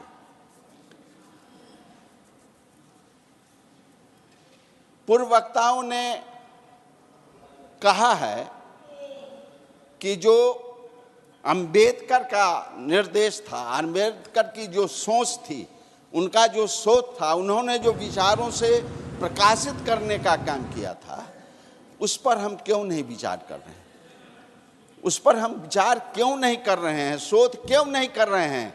उस पर हम अमल करके उस पर चलने का कोशिश क्यों नहीं कर रहे हैं? और सुप्रीम कोर्ट के निर्देश का हम पालन क्यों नहीं कर रहे हैं? ये हमारी सोच है और हमारा ये है। आपको याद होगा सभापति महोदय, एनटी रामाराव की सरकार गिर गई थी, राष्ट्रपति ने उनको, गवर्नर ने उनको हटा दिया था। विश्वास के साथ सभी एमएलओ के साथ आंध्र प्रदेश के जो मुख्यमंत्री थे वो आए थे दिल्ली में और राष्ट्रपति से मिले थे। एक आस्था था राष्ट्रपति हमको न्याय देंगे, विचार देंगे और उस पर चलने का काम हम करेंगे। एनटी रामाराव को न्याय मिला और उस पर उन्होंने काम करने का काम। कंक्लूड। सभापति महोदय, मैं आपके माध्यम से सरकार से निवेदन करना चाहता हूं कि चयन समिति का जो हमने देखा है ये क्या है? कोई भी आदमी कहता है चयन समिति में हम घर के गार्जियन हैं और हम जो कहेंगे वही ना हमारे तो परिवार के से अपने सदस्य जाएंगे। महत्वपूर्ण है। और इसी वो पर कुछ अगर स्पष्टता एक आदमी विरोध में चले गए तो उसको समझाएंगे कि हम हेड हैं, हमारी बात मान लो, हमारी बात मान लो। एक कहानी करके आपसे निवेदन करना चाहता हूं। 20 बरस पहले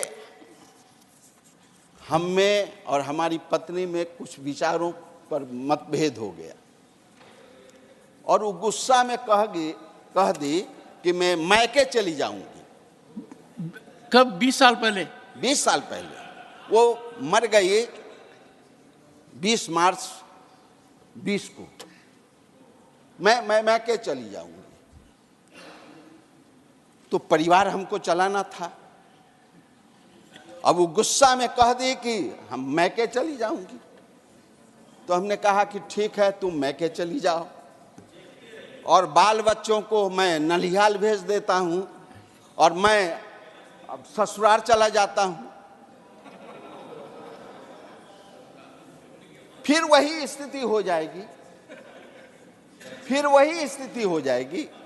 आप जो ये कर रहे हैं, मान्यवर, क्या कर रहे हैं? प्रमोद तिवारी जी कह रहे हैं, आप ये जो कर रहे हैं, ठाकुर साहब, क्या कर रहे हैं? ठाकुर साहब, इससे ऑनरेबल मेंबर, प्रमोद तिवारी जी कह रहे हैं ये घर घर की कहानी है।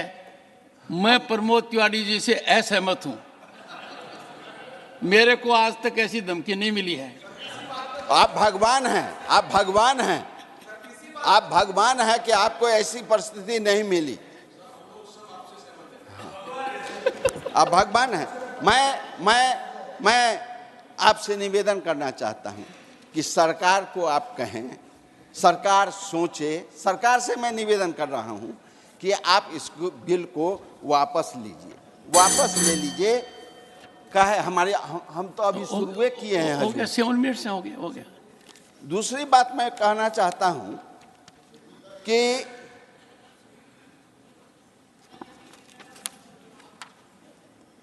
चुनाव के संचालन में निष्पक्षता और अखंडता सुनिश्चित करने के लिए चुनाव आयोग की स्वतंत्रता महत्वपूर्ण है। चयन प्रक्रिया में एग्जीक्यूटिव का कोई भी कथित प्रभाव बिना पक्षपात के अपनी जिम्मेदारियों को निभाने की चुनाव आयोग की क्षमता के बारे में चिंताएं पैदा कर सकता है। ये है वर्डिक्ट, माने ये सुप्रीम कोर्ट का। तो आपसे निवेदन करना चाहता हूं सभापति महोदय जी, बहुत महत्वपूर्ण बिल है और इसको आप ऐसे हल्के में नहीं लें। Thank you sir. हल्के में नहीं लें। प्रोफेसर, निवेदन करना चाहते हैं प्रोफेसर राम गोपाल यादव, सेलेक्ट कर। प्रोफेसर राम गोपाल यादव। ठाकुर साहब बैठ जाएं तब मैं बोलूं। Sir, 5 minutes, but since time has been limited to 5:30, 4 minutes. धन्यवाद श्रीमान।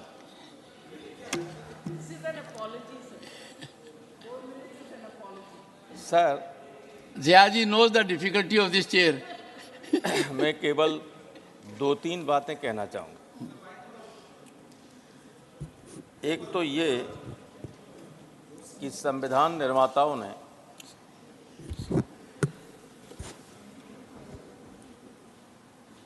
संविधान के माध्यम से संसद की सर्वोच्चता की बात की थी और कार्यपालिका, न्यायपालिका, इन सब को उनकी अपनी सीमाओं में रहने के लिए कहा था। न्यायपालिका उस स्थिति में जब कोई चैलेंज करे संसद से बनाए हुए कानून को, तो जुडिशियल रिव्यू के अधिकार का प्रयोग करके उस पर अपना फैसला दे सकती है। लेकिन न्यायपालिका थर्ड चैम्बर का रूप नहीं ले सकती, जैसे कभी अमेरिका की संसद को कहा गया था। राष्ट्रपति ने कुछ बनाया, उन्होंने रद्द कर दिया। संसद ने कानून बनाया, तो झमेला वहाँ हुआ था, लेकिन ऐसी स्थिति हमारे यहाँ नहीं है। लेकिन अपनी बात पर आने से पहले मैं एक बात अवश्य कहना चाहूँगा कि बहुत ज़्यादा न्यायपालिका पर रिलाई न करें। अभी सिसोदिया के जमानत के वक्त सबने पढ़ा होगा कि सुप्रीम कोर्ट ने क्या कहा था। माननीय राम गोपाल जी, राम गोपाल, अब मुझे 1 मिनट बोल नहीं नहीं नहीं, एक सेकंड। न्यायपालिका के न्यायिक आचरण पर न्यायपालिका के खिलाफ नहीं न्यायपालिका संसद के खिलाफ जा सकती, तो संसद के अंदर क्या कि मैं सही बात नहीं कह सकता हूँ अपना? वो नहीं, तो रहने दीजिए। आपने पहले मौलिक बात कही, दमदार बात है। हम सब न्यायपालिका की भी इज्जत करते हैं, कार्यपालिका की भी करते हैं, और उम्मीद करते हैं कि न्यायपालिका, कार्यपालिका और विधायिका सशक्त रूप से अपने क्षेत्र में काम करेंगे। पर एक विशेष मामले को लेकर अगर करे तब तो ठीक है। नहीं, एक विशेष मामले को लेकर किसी व्यक्ति का नाम लेकर मैं आपसे अनुरोध करूंगा, आग्रह करूंगा। जुडिशियल अकाउंटेबिलिटी की बिल संसद ने सर्वसम्मत से पारित नहीं किया था, वो मौलिक मुद्दा है, तो उस पर बोलिए। तो न्यायपालिका ने जनता की इच्छा का, संसद का की परवाह की, जब उनके ऊपर आया तो परवाह नहीं की, औरों के ऊपर चाहे हस्तक्षेप करने लगेंगे। लेकिन मैं कहना ये चाहता हूं कि ये सब व्यक्ति के व्यक्तित्व पर निर्भर करता है। टीएन सेशन के जमाने टीएन सेशन का सब व्यक्तित्व था कि उन्होंने लोगों को बताया कि इलेक्शन कमीशन क्या होता है। लेकिन अब इलेक्शन कमीशन ऐसा है कि सामने लोग टीवी पर देख रहे हैं कि पुलिस वोट नहीं दे रही है, पुलिस लोगों को मार रही है, रिप्रेजेंटेशन दे रहे हैं, लेकिन आंखें बंद किए हुए बैठे हुए हैं। तो अगर इस तरह के आपने देखा होगा, हम हर जगह देखा है सबने। मैं मिला जाके कमीशन से, कमीशन ने आंखें बंद किए रहे। इलेक्शन कमीशन की यही ड्यूटी नहीं होती sir.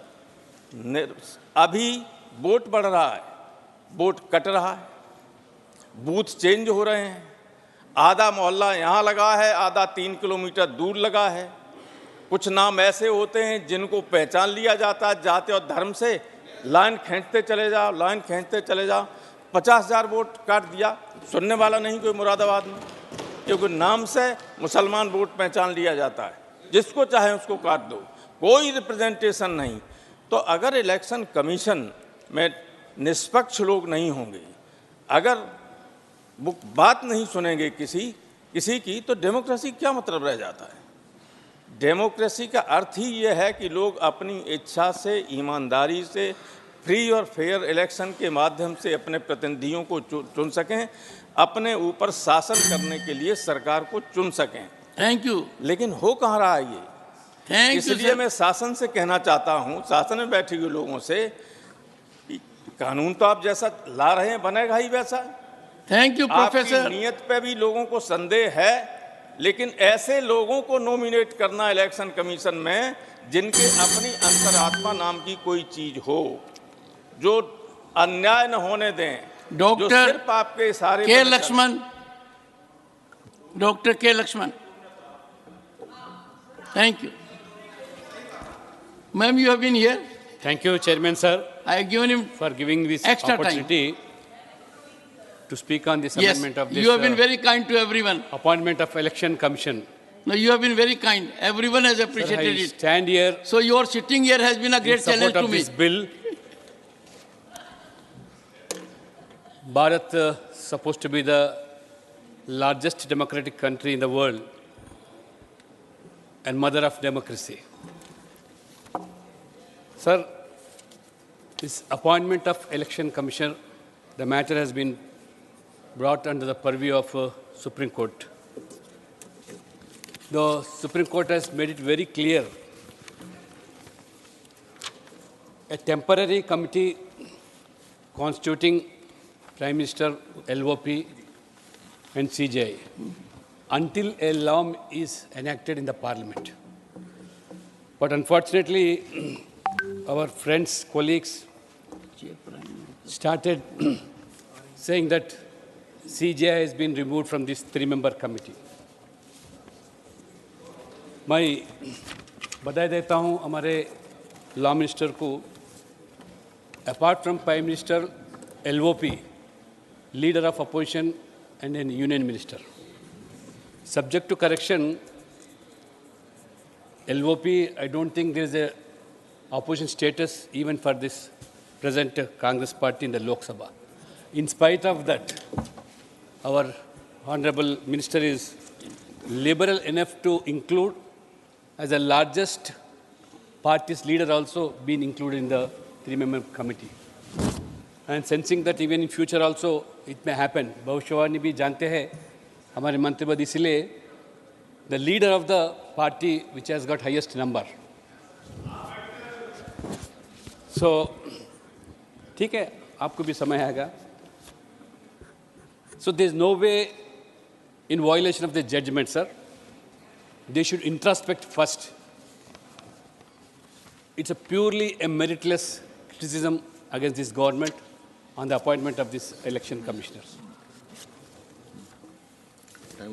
You all should introspect what has happened all these years. What was the methodology adopted in appointing the election commission at national level, even at state level? And how these election commissioners are functioning. I really appreciate one of our colleagues from BJD. If they start now suspicious on even returning officers, this democracy would have not survived. I ask the appointment of the chairperson and staff of the tribunals, national green tribunals. Who is the authority in appointing this? The same central government for the last many decades. And even the National Human Rights Commission, supposed to be the Prime Minister is the chairperson and the ministers concerned. And these people never brought a holistic law for regulating the appointment of CEC and election commissioners. The policy paralysis, though they were in power for more than 6 decades. So when the matter is brought to the Supreme Court, the government has tried its best to make it fulfill. One of the comments made by former Chief Election Commissioner, sir, by name O.P. Rawat, I quote, sir, the issue before the Supreme Court was not who will be on the selection committee. It was why did you, the earlier government, not enact a law as promised or laid down in the Constitution. So you make a law until then our suggested panel will select CEC and ECs. In the Constitution, Parliament is the supreme law-making body and Supreme Court has the power to judicially review the Constitution. So I don't think there is any issue in this. This is the statement given by O.P. Rawat, the formal and Chief Election Commissioner. Sir, people have started and shown much respect and regards towards Supreme Court judgments. I fail to understand what happened when there was a judgment by Supreme Court on Shabanu case. What made the government to bring an ordinance? Was it not a political motive and superseding the Supreme Court judgment? And even then, when Session was a Chief Election Commissioner, he was the man instrumental in bringing electoral reforms, right from implementing strictly the model code of conduct. And the Congress government in 93, they have added 2 more persons to belittle T.N. Seshanji. Mr. Gill and G.V.G. Krishnamurthy were being added to just belittle the powers of T.N. Seshanji. And this is the attitude of the then government, Congress government, and they'll speak of democracy and they speak of internal democracy. And even 2009, the Chief Election Commissioner N. Gopalaswamy was recommended the removal of the person called Naveen Chawla. Earlier, our member has told that who is the secretary for former Prime Minister. So, sensing that he is in a partisan attitude, working as a member in the Election Commission, Gopal Swamy recommended for his removal. But unfortunately, the then government rejected the request of this Chief Election. This is the democracy which they adopted. Sir, apart from this, now our government has brought a 3-member committee, apart from Prime Minister, LOP, and Union Minister. So, before these so-called members of the opposition parties opposing this bill, they should not only introspect, they should also know what measures have you taken during the ensuration of the constitutional norms of separation of powers. What were they have the methodology followed. More extensive, even the quasi-judicial constitutional bodies like CAG, yes sir, UPSC, NCSC, NCBC, NCST, and so on. They never bothered. And in practice, it was the government alone they have decided. Sir, finally, please conclude. By supporting this bill, I would like to make some recommendation, because the black money which is playing a dominant role in the present day politics, we have been witnessing how hundreds of crores of rupees now, the black money is now coming out. Sir, to eradicate black money from the politics, the government is also Dr. Ami Yasnik. And also, thank you, sir.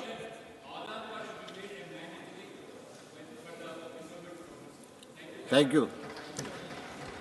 Thank you, sir. I get up to speak on this very important bill. But having listened to all the speakers, and especially the Honorable Law Minister, I wish that they'd gone back to 1949 June Constituent Assembly debates and seen the extent of the debate that had taken place on this particular issue of election commission. And the only statement that came out of the whole debate was that election politics, election machinery, and election should be completely out of the hands of the executive. There should be no executive interference, and this should be an independent, autonomous body. Having said that, sir, I come back to the Law Commission report of 2015, where exactly 2 lines were said by the Law Commission in the report, and that was that the Law Commission said that there should not be any breakdown of rule of law. Now, rule of law, which is meant in the democratic setup today, is that there should be strong institutions, a vibrant democracy, and all institutions should be independently working for the people of this country post-independence. Now, coming to the Supreme Court and the Apex Court judgment of 2000, in the matter of 2015, which has been raked up by many. And I've also heard that some of them have said that there have been selective liking to the Honorable Apex Court's judgments and selective not liking of the Honorable Apex Court judgments. Sir, the Honorable Apex Court in a matter of 2015 said that there was a constitutional vacuum because there was no procedure which was shown in a particular bill by Parliament, no law. So there should be the vacuum, that vacuum should be sorted out. And hence this bill has come today, the 2023 which says that the Chief Election Commissioner and other election commissioners bill 2023. So why the necessity for this bill? I would like to make some observations which I have seen in the public domain, that there have been instances where enlightened citizens have written to the Honorable President of our country, pointing out that there seems to be a crisis of credibility with this particular institution. We have seen that there have been instances where intelligent people and intellectuals and academicians have written very strongly that this institution needs a robust mechanism of transparency, a mechanism that is responsible to the people of this country. And hence, you again come to a question, what does the Election Commission of this country do? So you can start from electoral bonds, you can start from electoral voters, electoral voter IDs, electoral rolls, and you can talk about all the dates and the schedules which are set by the Election Commission for every election, whether it's a Lok Sabha, Rajya Sabha, President, Vice President, or state legislative assembly elections. But the most important part is the silent period of the election, where the Election Commission plays kind of a supervisory role where the code of conduct comes into picture. That is where the transparent working of the Election Commission becomes completely open to the people of this country. And the elections are meant for the people of this country, and this voting system is meant for the people of this country. And so when we are talking about the Election Commission of India's setting up under this particular bill, the moot question comes that there is not a set of laws whereby the election commission functions. There are some certain kind of procedures which can be said that they are replacing the the strict law or the wordings of the law. And these procedures need to be transparent. These procedures, if they are done transparently, then the accountability is seen, very visible. Now for this, the main and the thrust of the bill should be that the composition of the election commission should be such that whatever I have said should be seen to be implemented. And hence, when we come to the composition, we come to the part where the Honorable Apex Court had put the word Chief Justice of India, where the committee should be of the Honorable Prime Minister, the leader of opposition, and the Chief Justice of India. In this bill, you find that the composition of this is the Honorable Prime Minister, a cabinet minister, and the leader of opposition. So sometimes you start wondering why there is a question or an iota of doubt, because the cabinet minister, if it's of the ruling party, where would the transparency or accountability go? And where would this be seen to have been exercised under this bill? Why should there not be an independent and an accountable component in this kind of compositions? Sir, when you talk about the Election Commission of India, the people of this country and also the world, they're watching that it's a vibrant democracy. When I went to 1949, the Constituent Assembly debates, it was just a country that had become independent after a long rule of subjugation. And at that time, the framers of the Constitution wanted a very, very robust and independent and accountable election commission which would decide the fate of the voters, the liking of the voters, the intent of the voters to bring in a democracy, bring in some kind of a ruling dispensation that would only cater to the democracy of this country and build democratic institutions and see that this democracy becomes a vibrant democracy. Sir, the institutions are meant to be for the people of the country and not for ruling parties. The institutions are meant to deliver fairness. And if an election commission will not be able to see that the elections are conducted in a free and fair manner, in a transparent manner, then where is the component of democracy and where is the way in which the governance model is being shown or projected to the world? And that brings us to the moot question, whether this bill needs some rectification, whether the bill needs to be looked into on several other aspects. It has been functioning for a long while, but as I have said, that there have been instances, I do not want to pinpoint instances, because suddenly a huge group of people will get up and start shouting, but will not understand what is the backbone of bringing an election commission of India in a way where it caters to the need of the people of this country, and that is the transparent mechanism, the rule of law. Books and books have been written on the rule of law of this country. That depends on the independent institutions. If a bill weakens the institutions, and we have weak institutions in place where anything can be distorted, then the functioning of the democracy cannot be said to be a vibrant functioning. And that is why when the Election Commission of India, which is the highest body, and the Central Election Commissioner, who will, I'm not going into the tenure and the salary and the period of the tenure. That happens in every other institutions. But the composition makes a difference, because that composition will decide the accountability and transparency factor and the performance factor, which will tell on the elections. Sir, when I talked about the silent period, nobody has touched upon that.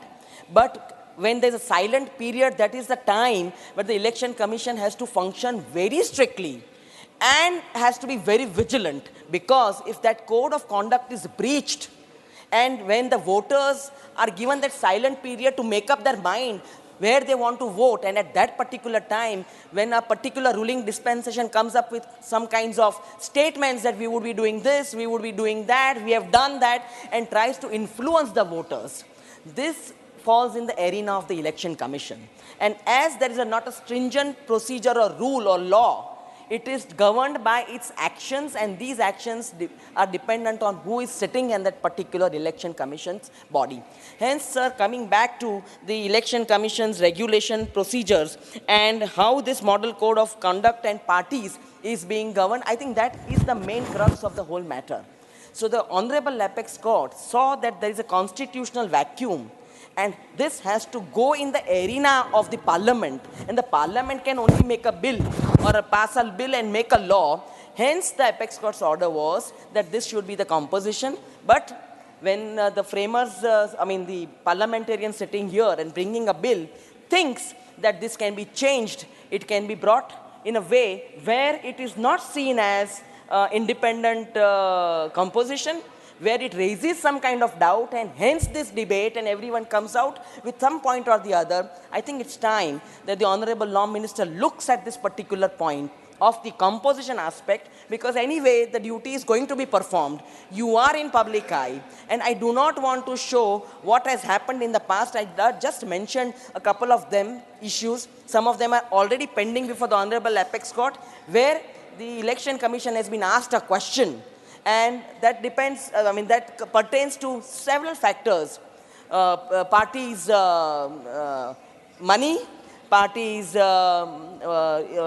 intentions, the way the party collects all the money, and how it is not transparent. All these are issues with the Election Commission. It's an administrative function, but yet these matters have gone to the Honorable Apex Court. We should not forget that. Of course, the functions of the legislative, the executive and the judiciary are all different, and the judiciary only interprets what is made by the parliament, and it is implemented by the executive. But here we have a body which also functions in a way where it interprets and executes both. So we have to understand that it's a unique body, and how this unique body has to be answerable to the people. In order to see that we become a robust democracy, we need to set an example by shouting, by making sermons, by talking about that we are becoming the world leader. That's not going to matter. What you are doing on the ground is the matter before the people of this country. Thank you. Thank you very much. Shri R. Girirajan.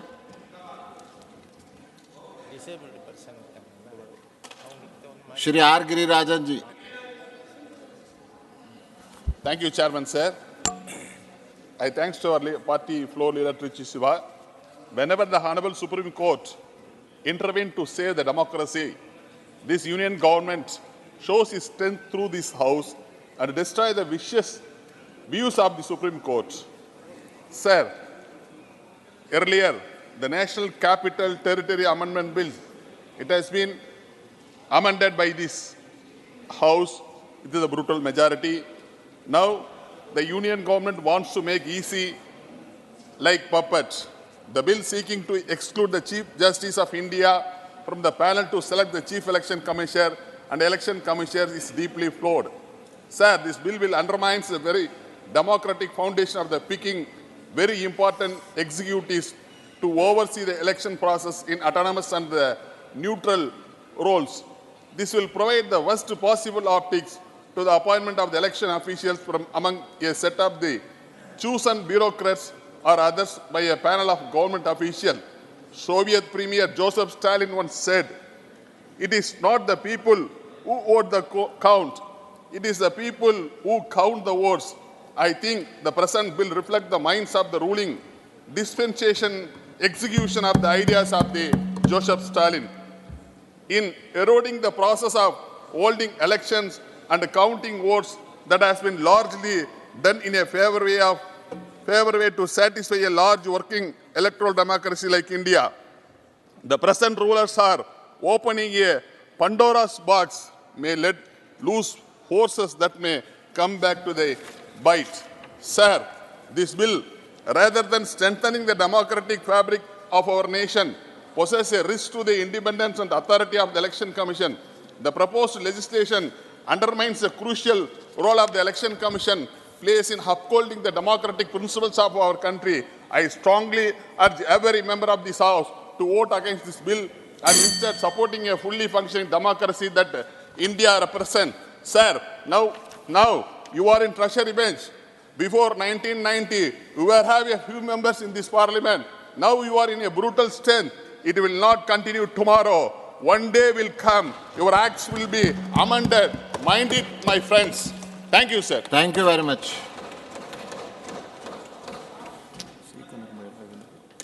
Sri Kanak Medla Ravinder Kumar.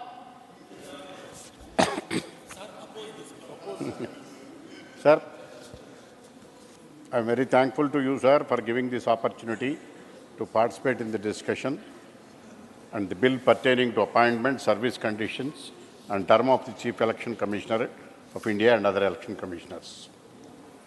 Sir, this bill has been brought before this House to replace the already existing Act, which lacks certain aspects pertaining to the office of the Chief Election Commissioner and the election commissioners. The lacuna has been pointed out by the Honorable Supreme Court of India, and it observed until proper legislative mechanism is put in place, the order will prevail in the appointment, service conditions and tenure of the election commissions, Chief Election Commissioners. This bill provides a search committee and a select committee. The functions of the search committee is to form a panel of eligible candidates to the post of the Chief Election Commissioner and other election commissioners. After forming the panel, it will forward the list of names to the persons to the select committee. The select committee will be headed by Cabinet Secretary. The two officers not below the rank of the Secretary to the Government of India will also to the members of the select committee. The select committee will recommend to the President the name of the persons to be appointed with the Chief Election Commission. Accordingly, they will be appointed by at a glance, the provisions seems to be fine, but one goes to the provisions contained in Section 8(2) of the bill. The selection committee may also consider any other person than those included in the panel of the search committee. So, therefore, the provision relating to appointment of search committee become infructuous. So, in the other aspect, the powers conferred, such power is already conferred under Article 324 of the Constitution of India. Kindly conclude, sir. Kindly conclude. Sir, I have time is 2 minutes. Time.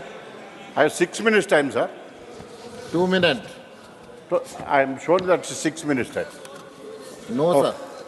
Sir, coming to the, I thought I have 6 minutes, I prepared like that. I may be permitted. So, with regard to the section 6, section 8, it has to be amended.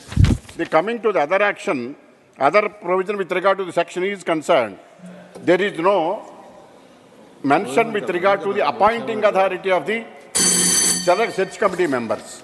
Please conclude, sir. Please conclude, sir. The conducting of elections in a free and fair manner is very most important. And criminality in electoral, representations of people's act is another important. These two has to be looked into in connection with the Andhra Pradesh. That's with the criminality, the criminal there, from Lok and Sabha. voters also. 1 minute, sir. Please conclude. Please conclude.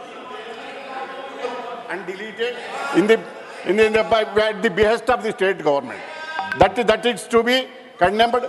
The bills has to be. It requires recent reforms has to be looked into. Representation of People's Act to change the voters list, interference of the state government, and also dispose of criminal cases against the people's representatives, including the Chief Minister of Andhra Pradesh. Thank you. Message from Lok Sabha. Secretary General.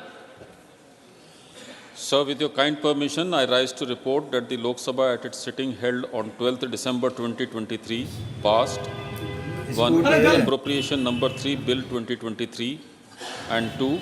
The appropriation number 4 Bill 2023. The Speaker has certified that these bills are money bills within the meaning of Article 110 of the Constitution.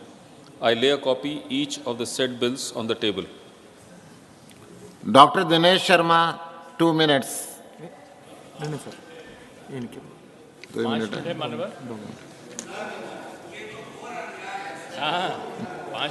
जो लिखा उसी पे चलना 2 minute. मानवर, मैं बधाई देना चाहूँगा सम्मानित कानून मंत्री जी को कि उन्होंने एक पारदर्शी, निष्पक्ष और संविधान के संरक्षण में लोकतांत्रिक परंपराओं को अक्षुण्ण रखने के लिए एक जो बिल ये लाए हैं, मैं समझता हूँ उसने सभी पक्षों को छुआ है। पहले जो बिल था उसमें मैं कहूँगा कि पहले ही स्पष्ट कर दिया कि जो अनुच्छेद 324 के अधीन अस्थायी चयन समिति का गठन किया गया था, उक्त अस्थायी समिति माननीय प्रधानमंत्री, नेता प्रतिपक्ष और उच्चतम न्यायालय के मुख्य न्यायमूर्ति से मिलकर बनती है और इस संबंध में विधि बनाए जाने तक माननीय उच्चतम न्यायालय द्वारा किया गया यह अस्थायी प्रबंध है। अब एक स्थायी प्रबंध दिए जाने का दायित्व एक लोकतांत्रिक परंपराओं को अनुरक्षित करने वाला, मैं समझता हूँ सबसे बड़ी सर्वोच्च संस्था के द्वारा ये किया जा रहा है।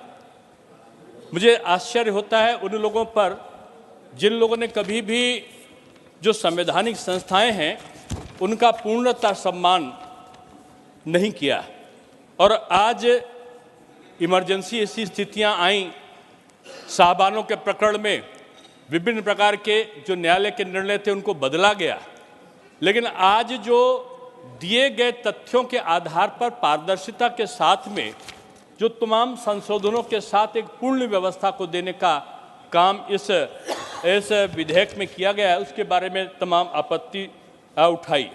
मुझे आश्चर्य होता है इस बात को जानकर कि विपक्ष और ख़ासतौर से मैं सामने बैठे हुए ऐसे लोगों को जो काफ़ी समय तक सत्ता में रहे, उनके डर को मैं नहीं समझ पाया कि उनको डर किस बात का है कि नेता प्रतिपक्ष रहेंगे चयन समिति में और उनके रहते हुए गलत कैसे हो जाएगा।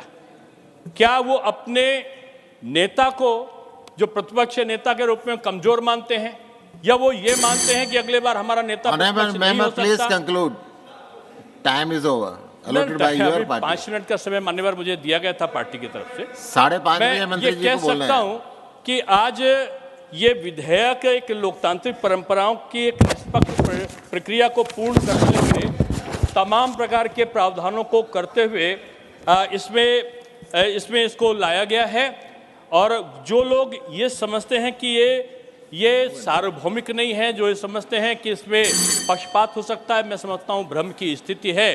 कुछ लोग तो ऐसा कहते हैं कि जो लोग आपस में बेमेल गठबंधन में रहे उनका भी ये कहना है कि अगर आज जेपी होते तो आज निश्चित रूप में जेपी होते तो आज वो कांग्रेस की जो उन मनोवृत्तियां थी, जो संविधान के विरुद्ध जो इमरजेंसी लगाने की प्रवृत्ति उसका विरोध करते।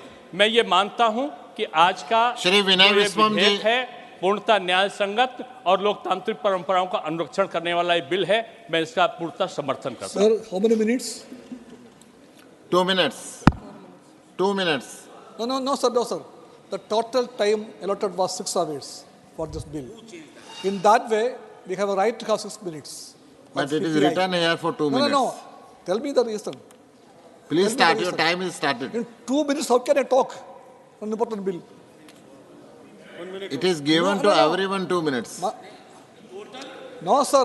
Total time 6 hours. Your time is running, sir. Please start. So from now onwards, I start for 5 minutes, sir. Thank you, sir. Thank you, sir. Sir, yesterday, this house saw a scene. Our friends of the BJP, all of them were very vocal in support of the Supreme Court. In high esteem, they placed the Supreme Court yesterday. And today, what you see, after 24 hours, they say that nothing is Supreme Court. They forgot their words yesterday. Sir, this is the BJP, sir. This is the BJP, sir. Sir, Ambedkar was quoted here very much.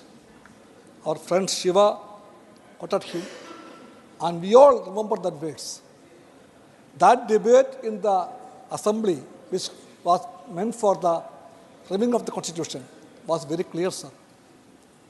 The categorical type is that election commission should be free from the executive interference, control. But they want to make it under the control of the executive, the Prime Minister. So for them, Ambedkar is only for certain hours, certain needs. Normally, they are following the footsteps of Hitler, sir. Hitler has total disregard for the parliaments. In 1930s, Hitler even burned the Reichstag, the German parliament. And these people are trying to sabotage the parliamentary democracy. The election, the free and fair elections are not important for them. That's why they want to make... Please conclude, sir. Sir, Sir, election commission made by the bureaucrats, controlled by the Prime Minister, avoiding the dictates of the Prime Minister, is going to see that the one nation, one election theory of the BJP is going to make big damage to the country. And they want to make sure that only one party should do everything here. Sir, in 2018, Amit Shah made a statement for the workers of the BJP. Conclude, sir, conclude. Sir, last sentence. Amit Shah told, if we win the election in 2019, then for the next 50 years, we will control India. Sir, for that purpose, they bring this bill, sir. They want to make the election commission as a goat in their farmhouse. Thank you, sir. Thank you. In that way, Shrimati Mahua Maji. And we objected, sir. Sir, इस bill के पारित होते ही जो सबसे बड़ा धक्का हमारे देश को लगेगा वो ये है कि विश्व दरबार में जो 140 करोड़ जनसंख्या वाले जिस भारत को सबसे बड़े लोकतंत्र के रूप में और सबसे बड़ी निष्पक्ष और तटस्थ चुनावी प्रक्रिया के लिए सम्मान की नज़र से देखा जाता था, उस देश के लोकतंत्र की शुचिता संदेह के घेरे में आ जाएगी। मैं अपने पार्टी की तरफ से इस बिल का पुरजोर विरोध करती हूँ। यह अनैतिक है, असंवैधानिक है और बाबा साहब अम्बेडकर तथा संविधान सभा के सदस्यों की उपेक्षा है, अवहेलना है, असम्मान है। स्वस्थ लोकतंत्र के लिए स्वतंत्र निष्पक्ष चुनाव आवश्यक होता है, जो इस बिल के पारित होते ही असंभव हो जाएगा। यदि चीफ इलेक्शन कमिश्नर की नियुक्ति में सत्ता पक्ष बहुमत में होगी तो वह चुनाव आयोग निष्पक्ष और पारदर्शिता से चुनाव कैसे कराएगी? जनता उस पर कैसे यकीन करेगी कि ईवीएम और वीवीपैट में गड़बड़ी नहीं हो रही है? हो भी सकता है। आधुनिक दुनिया के बहुत बड़े चिंतक है फ्रांस के फूको और इटली के अगम्बेन। उन्होंने भी कहा था कि जनतंत्र की खिड़कियां खुली रहनी चाहिए ताकि ताज़ी जनतांत्रिक हवाएं अंदर आ सके। इससे देश मजबूत होता है। मगर लगता है कि इन दिनों आजकल मुसोलिनी और हिटलर ज़्यादा पढ़े जा रहे हैं।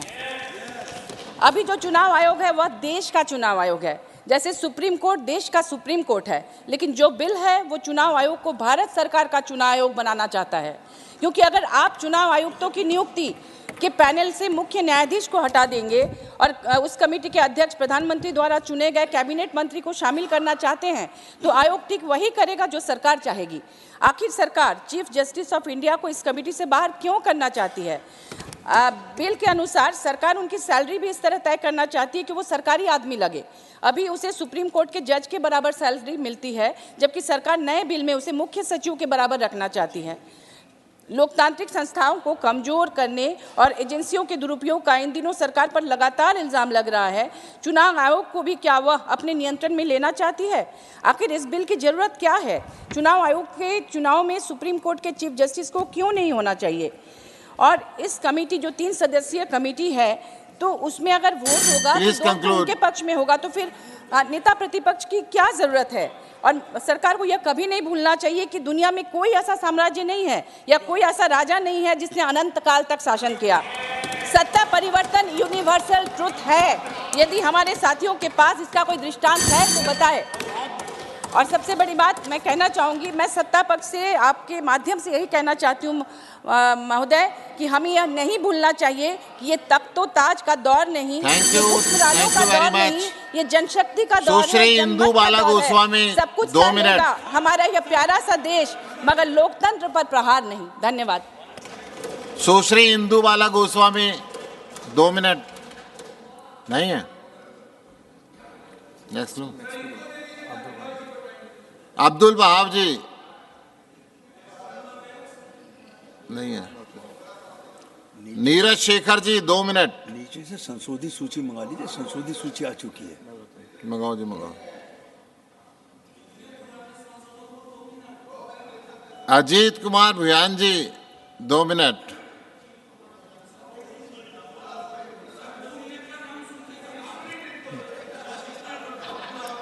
बोलिए sir. Democracy and the fundamental rights the soul of the Indian Constitution and the Election Commission has been a very strong instrument to utilize the confidence among people that their democratic right will be saved by getting elected representatives in a free and fair election process. Sir, there has been an amendment in the process and the manner of appointment of the Election Commission way back in 1991, when one-member commission was converted into three-members commission to avoid monopoly of one individual, and that amendment was supported by all political parties, including BJP. But now the amendment that has been put for consideration in the parliament has no consensus component and rather a bulldozing act. Sir, the Election Commission must be perceived and honored as independent, then democracy will flourish. I am sorry to say the election of an election commissioner will be compromised if the government of the day has a majority monopoly. The removal of the Chief Justice of India from the selection process will certainly create a strong doubt in the minds of the people of opposition that the incumbent government has malicious intent. Sir, my sincere suggestion will be, if the government of the day seems to be seen as judicious in amendment of ECI Act, Prime Minister and leader of two major political parties should be made members of the selection process. Sir, two members from the government and a third member from the opposition cannot be a fair and unbiased selection committee of the ECI appointment process. In the wisdom of every layman, the proposed bill is nothing but a majority bullet to the soul of the Constitution. However, the bill that has been put for consideration is not going to create confidence when already several political parties and individual constitutional experts have expressed doubt about the partiality of the ESI. Why not two major opposition party leaders in Lok Sabha and the Prime Minister constitute a panel of the selection process to appoint the Election Commission of India? I will conclude, करो सब कुछ, लेकिन ऐसा ना करो कि लोगों का विश्वास ही टूट जाएगा लोकतंत्र से। लोकतंत्र रहेंगे तो आओगे जाओगे, लेकिन अगर नहीं रहेगा लोकतंत्र तो कैसे फिर आओगे? Thank you. Sushri Kavita Patidar 2 minute. माननीय सभापति महोदय, इतने महत्वपूर्ण बिल पर मुझे बोलने का अवसर प्रदान करने के लिए मैं आपका धन्यवाद प्रेषित करती हूं। लेकिन अपनी बात की शुरुआत करने के पहले अभी एक माननीय सदस्य ने एक बात कही थी कि कोई भी राजा ऐसा नहीं रहा जो अनंत काल तक रहा है।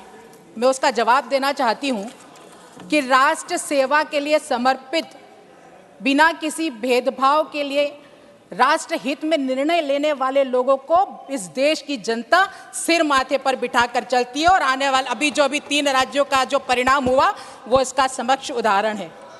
माननीय सभापति महोदय, भारत का चुनाव आयोग भारत में प्रतिनिधि लोकतंत्र को रीढ़ प्रदान करता है। यह चुनावी अखंडता का संरक्षक है।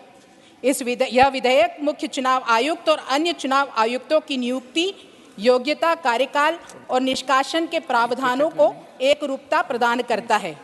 अभी मैं 2 बिंदुओं पर बोलना चाहूँगी माननीय महोदय।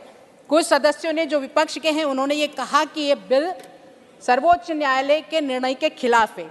तो मैं ये बताना चाहूँगी कि यह विधेयक चुनाव आयोग की नियुक्ति के बारे में सुप्रीम कोर्ट के फैसले के अनुरूप ही लाया गया है। न्यायालय ने मुख्य चुनाव आयुक्त और चुनाव आयुक्तों की नियुक्ति एक समिति के माध्यम से केवल तब तक करने का प्रावधान किया था जब तक कि संसद एक कानून पारित नहीं कर देती। वर्तमान विधेयक केवल न्यायालय द्वारा फैसले में दिए गए निर्देशों को पूरा करता है, क्योंकि कानून बनाने का अधिकार अंतिम संसद को होता है। और चूंकि न्यायालय ने एक तदर्भ समिति बनाई थी, न कि स्थायी, सुप्रीम कोर्ट ने यह स्पष्ट कर दिया था कि यह मापदंड तब तक प्रभावी रहेगा जब तक कि संसद इस मामले पर कानून नहीं बना देती, और ये कानून बनाने की प्रावधान आज इस संसद में शुरू हो गई है। महोदय, इस विधेयक का उद्देश्य विभिन्न पहलुओं को संबोधित करना है, जिसमें विधेयक में प्रयुक्त अभिव्यक्तियों की परिभाषा, नियुक्ति प्रक्रिया, योग्यताएं, खोज और चयन समिति की स्थापना, कार्यकाल की अवधि, वेतन, इस्तीफा, निष्कासन, पेंशन आदि शामिल है। एक और महत्वपूर्ण सब्जेक्ट में बोलना चाहूंगी माननीय आपके महोदय, आपकी अनुमति से, जो बहुत जरूरी है, कि वास्तव में इस विधेयक के साथ चुनाव आयुक्तों की नियुक्ति में विपक्ष के नेता की भूमिका भी होती है। मैं आपके माध्यम से इस सदन में विपक्ष के लोगों से पूछना चाहती हूँ, क्या विपक्ष द्वारा शासित कोई भी राज्य अपने Chairman, sir. 2 minutes. Thank you. Sir, Judge. Thank you, Manya Kavita ji. Thank you. Sir, I was holding as a election commission also when I was Minister of Law and Justice of Company Affairs. During 98-99, I was the law minister, and also so many law ministers we have seen. 77 years, why the bill has not come, I couldn't understand. Now, recently, because of the Supreme Court interference, the bill is coming. I don't know what is the necessity, this is one part. Second, sir, as for 71 years, we are the election commission conduct the elections very fairly. Otherwise, we would not come here. What is that? Therefore, we cannot blame the election commission bringing this kind of bill, one thing. Second, regarding some of the members from that side, dynastic politics, they said. As far as the ADMK party is concerned, our party General Secretary Adapadi Palaniswamy made it clear in a ADMK party there cannot be any dynastic politics. That what followed by Anna and also President MGR, President Amma, all we never followed the dynastic politics. It is a democratic way our party is functioning. In that way, we follow that. Second, sir, regarding the, when I was law minister, at that time, Gill was the election commissioner, I know very well. I never interfered, and also he functioned independently. Sir, now you know you appointed me as chairman of the Assurance Committee. The election reform for that, we called the election commission to appear before the committee. The election commission said we cannot appear before the committee because we are the independent body. You can call the only ministry. Therefore, such a way, the election commission is still having independent way of functioning. Government is not interfering. Thank you. I don't think there is any necessity this kind of. Deepak Prakash, 2 minutes. मैं इस bill के समर्थन के लिए खड़ा हूं sir. यह विधेयक ऐसे समय में लाया गया जो अमृत काल में, ये गागर में सागर भरने वाला बिल है सर। और ये विधेयक 2015 की रीट के बारे में कांग्रेस के कई सदस्यों ने चर्चा की। वो आधा अधूरा निर्णय को सदन के पास ला रहे हैं, लेकिन सच में ये बिल, ये विधेयक जो है सो इस निर्णय के अनुसरण में लाया गया है। उसी अनुबर्णमाल बनाम भारत संघ के जो निर्णय आए थे उसी के अनुसरण में लाया गया है, और उसके अनुसरण करते हुए सदन को अधिकार है कोई कानून बनाने का और कोई कानून को निरस्त करने का। और हमको फक्र है, हम सब लोगों को फक्र है कि हम उस सदन के सदस्य हैं जहां कानून बनता है और कानून को निरस्त किया जाता है। यह सदन, इसमें इस पूरे विधेयक में नियुक्ति की प्रक्रिया पारदर्शी है सर, तथा लोकतांत्रिक ढंग से इसमें नियुक्ति की प्रक्रिया बनाई गई। और मैं जानना चाहता हूं कि इस विधेयक में कांग्रेस के कालखंड में जब नियुक्ति की प्रक्रिया होती थी तो पहले क्या सर्च कमेटी होती थी क्या? पहले कोई चयन समिति होती थी क्या? पहले कोई कांग्रेस के समय में न सर्च कमेटी होती थी, न चयन समिति होती थी, और खाता ना बही, जो एक परिवार कहे वही सही होता था दोस्तों, यही सही होता था। इसलिए मैं सामने बैठे हुए कांग्रेस के मित्रों, विपक्ष के मित्रों से इस चिंता को, बस 1989 में जब चुनाव आयोग में एक सदस्य होता था तो उस वक्त एक ऑफिशियल ऑर्डर के माध्यम से उस वक्त के तत्कालीन प्रधानमंत्री ने 2 लोगों को जोड़ दिया था, उस वक्त नियुक्ति की प्रक्रिया कहाँ चली गई थी? 1990 में जब बीपी सिंह की सरकार आई तो उस वक्त फिर एक सदस्य, 1 मिनट सर, हमको संरक्षण दे दिए सर, 1 मिनट पहले, 1990 में जब बीपी सिंह की सरकार आई तो फिर से एक आयुक्त की नियुक्ति हुई, लेकिन 1993 में जब सेशन के द्वारा चुनाव आयोग की सुधार की प्रक्रिया तेज हुई तो नरसिम्हा राव की सरकार ने एक और आयुक्त को बना करके Shri G.K. Vasan, sir, 2 minutes. Yeah. Sir, as a modern democracy, the mammoth onus of conducting election is on the CEC, sir. We have witnessed ballot boxes being carried through rough areas in this country, sir. As part of a successive exercise of voting for crores of people in the country, sir, my party feels that time to time it is necessary that we review the functioning of electoral system, streamline procedures, and also provide adequate resource for smooth conduct of elections, sir. As part of this exercise, successive governments have brought amendments to electoral laws like the Representative of People's Act, sir. Today, the law is enacted with lot of riders, sir, to get the confidence of the voters, sir. Election committee, selection committee, search committee, qualification committee, so that free and fair election will take place in the country, sir. I am sure, sir, lot of members concerned, minister will address, sir. With this, I conclude, sir. Thank you, sir. Very effective.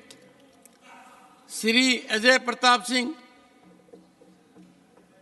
2 minutes, sir. आदरणीय सभापति महोदय, सदन में जो bill प्रस्तुत हुआ है, मैं इस बिल का समर्थन करता हूं। हमारे साथियों ने इस बिल के पक्ष विपक्ष में अपने तर्क दिए हैं। हमारे विपक्षी साथियों ने बहुत अच्छा प्रवचन किया है, लेकिन मैं उनको स्मरण दिलाना चाहता हूं कि इस देश में चुनाव में कदाचरण के कारण अगर किसी का चुनाव निरस्त हुआ है, देश के ऐसे पहली प्रधानमंत्री श्रीमती इंदिरा गांधी थी, जिनके विरुद्ध फैसला इलाहाबाद हाई कोर्ट ने दिया था और जिसके परिणाम स्वरूप देश को एक इमरजेंसी भोगनी पड़ी थी। दूसरा, मैं इनको स्मरण दिलाना चाहता हूं कि जब चुनाव आयोग की ताकत का एहसास टी.एन. शेषन साहब ने इस देशवासियों को कराया और चुनाव आयोग की निष्पक्षता क्या होती है, चुनाव आयोग की निर्भीकता क्या होती है, तो चुनाव आयोग के पांव में बेड़ी डालने का अगर काम किया है तो तत्कालीन कांग्रेस पार्टी की सरकार ने किया है। इसलिए आज जब ये चुनाव आयोग की निष्पक्षता की बात करते हैं तो इनकी बातें थोड़ी सी बनावटी लगती हैं। हमारे साथियों ने इस बहस में भाग लेते हुए कहा है कि यहाँ पर जो चुनाव आयोग की नियुक्ति के लिए जो प्रावधान किए गए हैं, उस प्रावधान में जो चयन समिति बनाई गई है उसमें विपक्ष के नेता को रखा गया है और बहुमत सत्ता पक्ष का रखा गया है। और जो वोट की बात करते हैं, अगर विपक्ष के नेता को रखा गया है, सत्ता पक्ष के लोगों को रखा गया है, तो आपस में डिस्कस करके एक अच्छे निर्णय पे पहुंचने के लिए कहा गया है। हर समय हर जगह पर वोट की बात नहीं होती है। इस डेमोक्रेसी का अर्थ है चर्चा करना, चर्चा के पश्चात निष्कर्ष निकालना और इस देश की बेहतरी के लिए कुछ काम करना। तो जो चयन समिति बनाई गई है इस उद्देश्य से बनाई गई है। इसलिए सभापति महोदय, मैं इस बिल का समर्थन करते हुए अपनी बात समाप्त करता हूं। बहुत बहुत धन्यवाद। Not present Shrimati Priyanka Chaturvedi, 2 minutes. Make most of मैं it. इतनी लंबी स्पीच बनाकर आती हूँ, 2 मिनट की टाइमिंग की वजह से सब कुछ बर्बाद हो जाता है literally, sir. The world record for 100 meters is 9 seconds. Thank you so much, honorable chairman sir. Sir, election commission की बात हो रही है। इलेक्शन कमीशन का काम सिर्फ फ्री एंड फेयर इलेक्शंस करना, इलेक्ट्रल रोल्स करना, इलेक्ट्रल रोल्स में जो अडल्ट हैं जो वोट करते हैं उनको एनरोल करना ही नहीं होता है। ये भी होता है कि अगर पॉलिटिकल पार्टीज़ में कोई डिस्प्यूट होती है या स्प्लिट अराइज करती है तो उसमें निर्णायक डिसीजन और निष्पक्ष डिसीजन लेने की जिम्मेदारी इलेक्शन कमीशन की होती है। महाराष्ट्र में 2 पार्टीज़ का स्प्लिट हुआ, एक का अभी भी डिस्कशन चल रहा है, आर्ग्यूमेंट चल रहा है इलेक्शन कमीशन में, एक का सुप्रीम कोर्ट में। मैं बस यही कहना चाहती हूँ सर, अगर इलेक्शन कमीशन के डिसीजंस 2:1 होंगे तो ये निष्पक्ष कहीं से नहीं होंगे। हर बार एक डिसीजन में बायस ही होगा और सेक्शन 8 जो इसमें इंट्रोड्यूस किया है उसमें ये हो गया है 1 वर्सेस नन।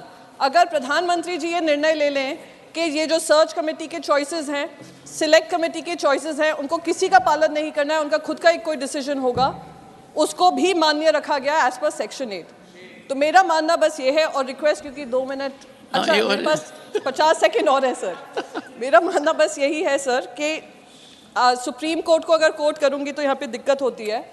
तो जो बाबा साहेब अम्बेडकर जी ने थैंक यू अरे सर 50 सेकेंड है, अभी 40 सेकेंड है सर। मैं बस बाबा साहेब अम्बेडकर जी ने जो स्पिरिट में कहा था जब कॉन्स्टिट्यूएंट असेंबली थी और कॉन्स्टिट्यूशन बना था कि गवर्नमेंट के इंटरफेरेंस से इसको दूर रखना चाहिए, सुप्रीम कोर्ट ने उसी स्पिरिट में अपना ये जो उनका वर्डिक्ट था दिया था। तो उसी स्पिरिट को बरकरार रखते हुए सरकार की जिम्मेदारी बनती है कि election commission has to be totally free and fair of bias, और वो मैं आपके माध्यम से Shrimati Vandana Chauhan, thank you so much sir. Thank you sir. 2 minutes ma'am.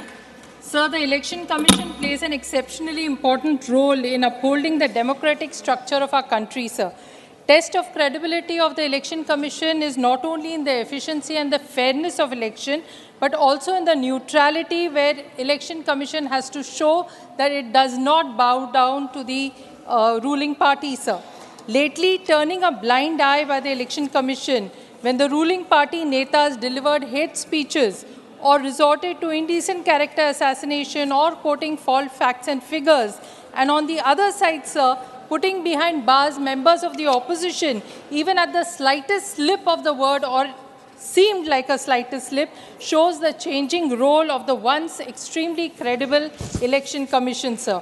Sir, in my limited time, I will just touch upon 3 points. Sir, first question I would like to ask the Honourable Minister, why has the government not included the Chief Justice of India in the selection committee in spite of a specific directive in the judgment, in the Supreme Court ruling? Second, sir, with so much executive control with the Election Commission, will it not become a yes man of the present dispensation? Third, sir, Clause 6 says that the search committee is supposed to submit 5 members on the panel. So why only 5? Why not all members? And that too, after submitting the 5 names, it's up to the selection committee whether they want to accept it or not, or just shun it totally. Sir, with elections around the corner in 2024, with the sudden introduction of the bill, that too bypassing the order of the Supreme Court, the move is suspect, sir. This bill in the present form, my submission, sir, is a mockery of the expectations of the people and the democracy as a whole. Thank you, sir.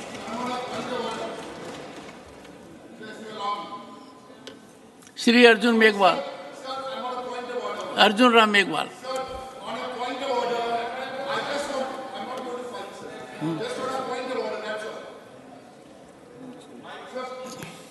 My point of order, sir, is Rule 35, which I want to place on record.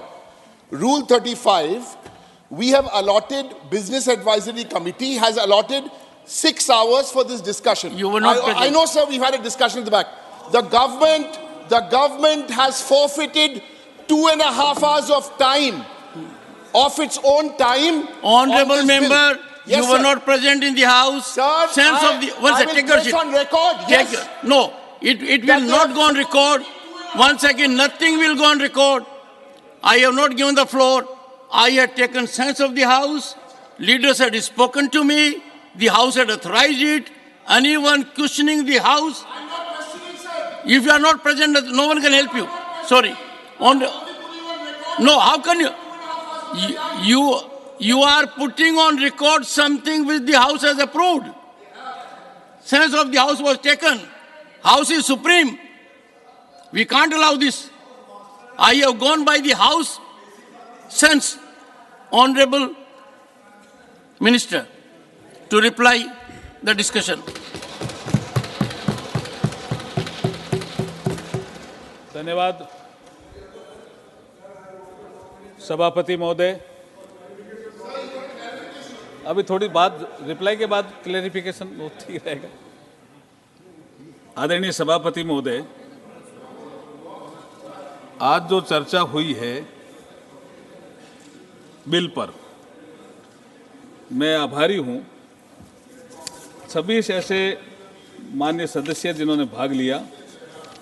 चर्चा शुरू की श्री रणदीप सिंह सुरजेवाला जी ने कांग्रेस से, और समाप्त की Vandana Chauhan NCP तक 26 लोग बोले। कुछ लोग जल्दी में बोले होंगे लेकिन सुझाव बहुत शानदार थे, इसलिए मैं सभी का ही आभार प्रकट करता हूं आपके माध्यम से। चेयरमैन सर, एक 91 में एक एक्ट आया जिसमें एक कमी रह गई थी, अदरवाइज ये हाउस में अभी चर्चा में ही नहीं आता। अब 91 में कैसे कमी रह गई उस विषय में मैं नहीं जाऊंगा। एक एक्ट बनाया क्योंकि आर्टिकल 3 to 4 में पार्लियामेंट एक्ट बनाए, ये संविधान निर्माताओं ने कहा था, लेकिन गलती रह गई, 91 तक नहीं बना। 91 में बनाया, उसका शीर्षक था the election commission, condition of service of election commissioners and transaction of business act 1991। तो जब कोई PIL में कहा तो उन्होंने कहा अपॉइंटमेंट में तो आपने एक्ट ही नहीं बनाया। और संविधान निर्माताओं ने आर्टिकल 3242 में ये कहा था कि पार्लियामेंट के द्वारा इसके अपॉइंटमेंट को, प्रक्रिया को लेकर के कानून बनाएंगे। एक लिमिटेड पर्पज के लिए मैं आपके बीच में आज खड़ा हूं। अब जब 91 में इसमें कमी थी तो फिर सुप्रीम कोर्ट ने कहा भाई कानून बनाओ। तो कानून बनाने के समय उन्होंने जब तक कानून नहीं बने तब तक उन्होंने एक स्टॉप गैप अरेंजमेंट किया, जिसका ये जिक्र कर रहे थे। कमेटी बना दी सुप्रीम कोर्ट ने और बार बार उसी का ही जिक्र कर रहे थे कि संविधान की आप धज्जियां उड़ा रहे हो, संविधान का कहना, संविधान ने कहा उसको नहीं मानते हो। आप चूंकि संविधान के ज्ञाता हैं सर, मैं कहता हूं कि आर्टिकल 3 to 4 भी संविधान निर्माताओं ने लिखा, जिसमें उन्होंने कहा संसद कानून बनाएगी, चीफ इलेक्शन कमिश्नर उनके लिए। और आर्टिकल 50 भी, चेयरमैन सर मैं आपका ध्यान चाहूंगा, आर्टिकल 50 भी संविधान निर्माताओं ने ही बनाया, जिसका पर्पज है सेपरेशन ऑफ पावर। जुडिशरी भी एग्जीक्यूटिव में इंटरफेरेंस नहीं करेगी, एग्जीक्यूटिव भी जुडिशरी में इंटरफेरेंस नहीं करेगी। ये सेपरेशन ऑफ पावर भी तो आर्टिकल 50 है, हम उसके तहत ये बिल लेके आए हैं। नहीं, लेजिस्लेचर में भी इंटरफेरेंस नहीं करेगी। हाँ, लेजिस्लेचर में भी डिफरेंस नहीं करेगी, बिल्कुल। सब अपना अपना काम करेंगे, एग्जीक्यूटिव अपना काम करेंगे, लेजिस्लेटर अपना काम करेंगे और जुडिशरी अपना काम करेंगे। ये जो आर्टिकल 50 है ये संविधान निर्माताओं ने तो डाला साहब, तो संविधान से ऊपर कोई नहीं, हम भी मानते हैं। और हमें सुरजेवाला जी ज्ञान दे रहे थे, पता नहीं क्यों दे रहे थे। 1-2-3 उन्होंने कहावतें कही, तो एक कहावत मैं कहूंगा सर आप राजस्थानी हैं, मारवाड़ी जानते हैं, वो बैठे भी होंगे। आप सुरजेवाला जी शायद आपने हिये में कांक्षी नहीं फेरी। हिये में कांक्षी, हिया का मतलब यहाँ हृदय होता है, और उसको आप ऐसे कबीर की भाषा में ऐसा कह सकते हैं कि आपने अंदर झांक करके नहीं देखा।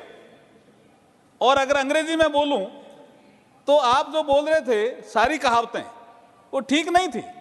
आप those who have not introspected themselves, वो हमें शिक्षा दे रहे हैं। आपने नवीन चावला साहब को कैसे बनाया जी, पता है? MS गिल साहब को कैसे बनाया जी? आइडियोलॉजी सबको पता थी, लेकिन हम उसमें जाना नहीं चाहते। हम आज एक लिमिटेड पर्पज के लिए आपके बीच में हैं। मैं 2-4 जो मौलिक प्रश्न आए, जैसे अमर पटनायक साहब ने बहुत मौलिक प्रश्न उठाए। नहीं, ये मैं कांक्षी नहीं फेरी, मैंने इतना ही कहा था। हिये मतलब मारवाड़ी में हिये का मतलब हृदय, गो हेड। और कांक्षी फेरने का मतलब उसमें अगर कोई गड़बड़ है तो निकलती है, मतलब इंट्रोस्पेक्शन करो। जैसे कबीर ने कहा अंदर झांक करके देखो, तो इन्होंने अंदर झांक के देखा ही नहीं, हमारे ऊपर लगाने लगे। संविधान को भी नहीं, उन्होंने कहा संविधान से ऊपर कोई नहीं। भाई कोई नहीं, हम भी मानते हैं। आप भी पढ़ लीजिए ना आर्टिकल 50, आप भी पढ़ लीजिए आर्टिकल 3 to 4। आपने 91 में कानून में कमी क्यों रखी? मैं फिर बाबा साहब को याद करते कहूंगा, बाबा साहब ने कहा था 25 नवंबर 1949, इन्होंने भी कोट किया, मैं भी कोट करना चाहता हूं। उन्होंने कहा कि हम इस बात का संकल्प करें कि जो बुराई हमारे मार्ग में हैं और जिनके कारण जनता के लिए सरकार को जनता द्वारा सरकार से अधिक पसंद करती, जनता के लिए सरकार को जनता द्वारा सरकार से अधिक पसंद, उन बुराइयों को सुलझाने में विलंब नहीं करे। ये बुराई थी साहब, क्योंकि इसमें इंटरफेरेंस कोई भी कर जाता था। अब ये तो एग्जीक्यूटिव फंक्शन है ना साहब, सबको पता है।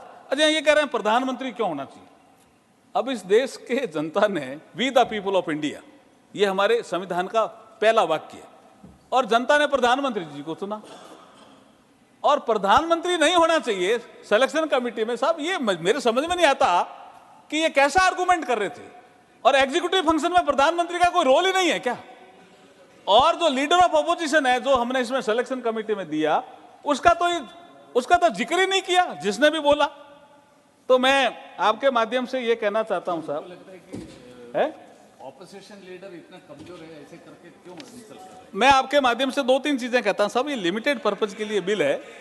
10 अगस्त 2023 को राज्यसभा में बिल इंट्रोड्यूस किया था मैंने। 91 के एक्ट को हम रिप्लेस करके ये बिल लेके आए हैं। अपॉइंटमेंट का इसमें प्रावधान नहीं था, इसलिए अपॉइंटमेंट का प्रावधान इसमें जोड़ा है। और ये 2 मार्च 2023 को जो सुप्रीम कोर्ट का फैसला आया था, मैंने उसमें यही कहा था। उन्होंने कहा कि जब तक संसद कोई कानून नहीं बनावे तब तक हम ये कमेटी बनाते हैं। तो कानून सुप्रीम कोर्ट के कहने के अनुसार ही लेकर के आ रहे हैं कानून। जो मैं अमर पटनायक साहब ने कहा रिमूवल, सर रिमूवल का प्रावधान जहां तक मैं समझता हूं, चीफ इलेक्शन कमिश्नर को उसी तरीके और उसी ग्राउंड के आधार पर हटाया जा सकता है जिस प्रक्रिया से माननीय सर्वोच्च न्यायालय के न्यायाधीश को हटाया जा सकता है। चीफ इलेक्शन कमिश्नर संविधान के अनुच्छेद 124 के क्लॉज 4 में उस प्रक्रिया का वर्णन है। संविधान के अनुच्छेद 124 के क्लॉज 4 में उस प्रक्रिया का वर्णन है जिसके तहत माननीय सर्वोच्च न्यायालय के न्यायाधीश को हटाने के लिए जो प्रक्रिया का वर्णन दिया हुआ है, वही प्रक्रिया चीफ इलेक्शन कमिश्नर के रूप में होगी। जहां तक इलेक्शन कमिश्नर को हटाने की बात है, वो भी संविधान में लिखा हुआ है, आर्टिकल 3 to 4 में लिखा हुआ है। जहां तक इलेक्शन कमिश्नर को हटाने की बात है, इसके विषय में संविधान के अनुच्छेद 324 के तहत क्लॉज 5 के तहत प्रावधान है कि इलेक्शन कमिश्नर को चीफ इलेक्शन कमिश्नर की अनुशंसा पर हटाया जा सकता है। ये दोनों चीजें क्लियर है। जो आपने मुद्दा उठाया था, इसलिए मैंने इसको जिक्र किया। दूसरा, किसी ने कहा साहब ये जो चुनाव नहीं कराते हैं वो चुनाव को क्या जानते हैं साहब। अब साहब मैं भी जिले में जिला कलेक्टर रहा, उस समय तो हमने कोई चुनाव लड़ा ही नहीं, तो क्या हम चुनाव नहीं कराते थे? मैं आपके माध्यम से कहना चाहता हूं, चुनाव आयोग की जो कार्य प्रणाली है वो निष्पक्ष है, निष्पक्ष रहेगी। सरकार भी निष्पक्ष रखने के लिए प्रतिबद्ध है। नरेंद्र मोदी जी के कालखंड में जो जितनी भी संस्थाएं वो निष्पक्ष तरीके से काम करें, इसके लिए हम प्रतिबद्ध है ही साहब, इसमें तो कोई शक ही नहीं है सर। हाँ, आप तो मैंने अभी MS गिल साहब का नाम लिया, मैंने चावला साहब का नाम लिया। अच्छा, जिस समय अभी किसी ने जिक्र किया, ठाकुर साहब ने कहा या पता नहीं किसने कहा कि अभी JP होते तो हमारा विरोध करते। मैं स्पष्ट कहता हूं साहब, अगर जयप्रकाश नारायण जिंदा होते ना, नरेंद्र मोदी जी का समर्थन 100% नरेंद्र मोदी जी का समर्थन करते, इसमें कोई शक नहीं। कंटिन्यू अच्छा, मनोज झा साहब नरेंद्र मोदी जी का ही समर्थन करते। सर, एक ऑफिशियल अमेंडमेंट भी मैं लेकर के आया हूं। जब ये मूल बिल आया था उसमें काफी चीजें आई थी चर्चा में, तो एक सरकार संवेदनशील है इसलिए सोचती है। माननीय मंत्री जी, रणदीप सुरजेवाला जी ने कुछ महत्वपूर्ण संकेत दिए थे, उन पर तो आप सहमति व्यक्त कर सकते हो। इन्होंने खास तौर से 4 फंडामेंटल्स ऑफ इलेक्शन कमीशन का मैं सहमति प्रकट करता हूं। हाँ, ये मतलब ये नहीं, ये निष्पक्षता, निर्भीकता, पारदर्शिता, मुझे याद भी है सर, सुचिता। फिर इन्होंने अनुरोध किया था कि इनका संरक्षण कीजिए। बोलिए। इन्होंने हिये में कांसी नहीं फेरी सर, वो विषय एक ही था। देखिए सर, जो ऑफिशियल अमेंडमेंट लेकर के आया हूं, इसमें एक क्लॉज जो 6 था, उसमें सर्च कमेटी, उसको थोड़ा हमने चेंज किया है। वो पहले कैबिनेट सेक्रेटरी की अध्यक्षता में थी, अब वो लॉ मिनिस्ट्री की अध्यक्षता में है और 2 सेक्रेटरी उसके मेंबर हैं।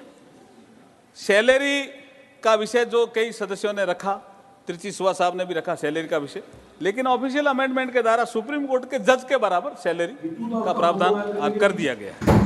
कंडीशन ऑफ सर्विस, ये क्लॉज 15 में हमने एक ऑफिशियल अमेंडमेंट किया है, जिसमें राष्ट्रपति रूल्स को नोटिफाई करके निर्धारित करेंगे, अधिसूचित करेंगे, ये प्रावधान हमने कर दिया है। और एक हमने क्लॉज 15A जोड़ा है, ये महत्वपूर्ण है, क्योंकि एक महबूब नगर में तेलंगाना में एक विषय आ गया था कि चीफ इलेक्शन कमिश्नर और कमिश्नर को किसी ट्रायल जज ने नोटिस भिजवा दिया था। तो प्रोटेक्शन से संबंधित एक क्लॉज हमने जोड़ा है 15A में। सीसी या ईसी अपनी ड्यूटी करते समय कोई कार्रवाई संपादित करेंगे, ड्यूटी करते समय सुनवाई या कोई भी आदेश देंगे, तो ऐसे प्रकरणों में उन पर कोई कोर्ट कार्रवाई नहीं कर सकेगा। ये प्रोटेक्शन की बात हमने कही है। मैं 2-3 चीज़ें और कह करके अपनी बात को समाप्त करने की कोशिश करूंगा, क्योंकि आप भी 6 बजे तक कह रहे थे वोटिंग का विषय। एक आपने कहा कि आईएएस क्यों, माननीय साई सुरजेवाला जी ने कहा था, अब तक तो 47 से तो ये 51 और 2 से तो चुनाव हो ही रहे ना सर। चुनाव आयोग की शाख भी बढ़ी है देश में, तो अब तक तो कोई गड़बड़ हुई नहीं ऐसी। और ये कह रहे हैं कि एक हमारे चड्डा साहब कह रहे थे, बैठे हैं शायद, ये कह रहे हैं कि आप तो किसी को भी बना सकते हो। साहब क्वालिफिकेशन दिए हुए, आप बिल तो पूरा पढ़ लो, इसमें क्वालिफिकेशन दिए, उस क्वालिफिकेशन के अनुसार ही बनेगा, किसी को नहीं बना सकते। सेक्रेटरी रैंक क्वालिफिकेशन दी हुई है, तो आपको बिल तो पढ़ ही लेना चाहिए था। जब आईएएस ज्वाइन करेंगे तब। दूसरा साहब, मैं ये जो जवाहर सरकार साहब ने कुछ मुद्दे उठाए, आपने अच्छी बात कही कि साहब बाढ़ आ गई थी, बोट पे भी नहीं, अच्छी बात है, बोट पे भी चुनाव की प्रक्रिया। मैं तो राजस्थान का रेगिस्तान का रहने वाला हूं, सब धोरे हैं मेरे यहाँ तो सैंड ड्यून्स हैं।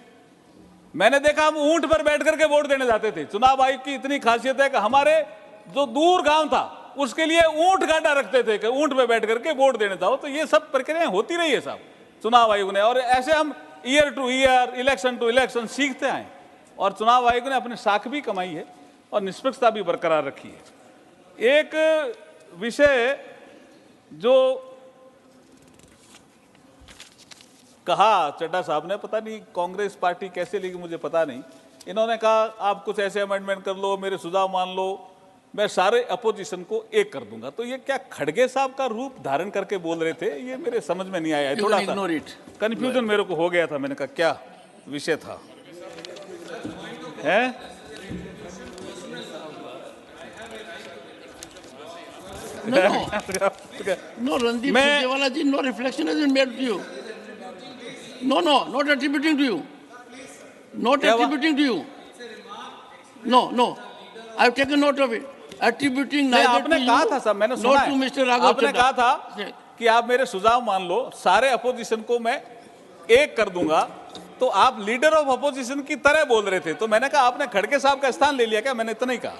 This is a lighter moment. Go ahead. अच्छा, तो मैं आपसे अनुरोध करता हूं कि ये कोई जो हम बिल लेकर के आए हैं, कोई सुप्रीम कोर्ट के फैसले के खिलाफ नहीं है सर। ये सुप्रीम कोर्ट ने जो निर्देश दिए हैं उसके तहत ही हम लेके आए हैं। संविधान के आर्टिकल 3242 में जो प्रावधान है उसके तहत ही लेके आए हैं। सेपरेशन ऑफ पावर जो आर्टिकल 50 में है, संविधान में लिखा हुआ है, उसके तहत ही लेके आए हैं। इसलिए मैं अनुरोध करूंगा आपके माध्यम से कि इस बिल को सर्वसम्मति से पास करें। ये बहुत प्रोग्रेसिव लॉ है। Thank you sir.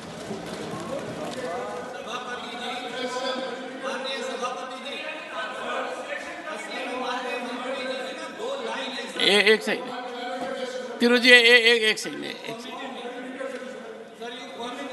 Sir, there is no provision for clarification. No. I shall now put them. Nothing will go on record. Nothing will go on record. Okay. One second.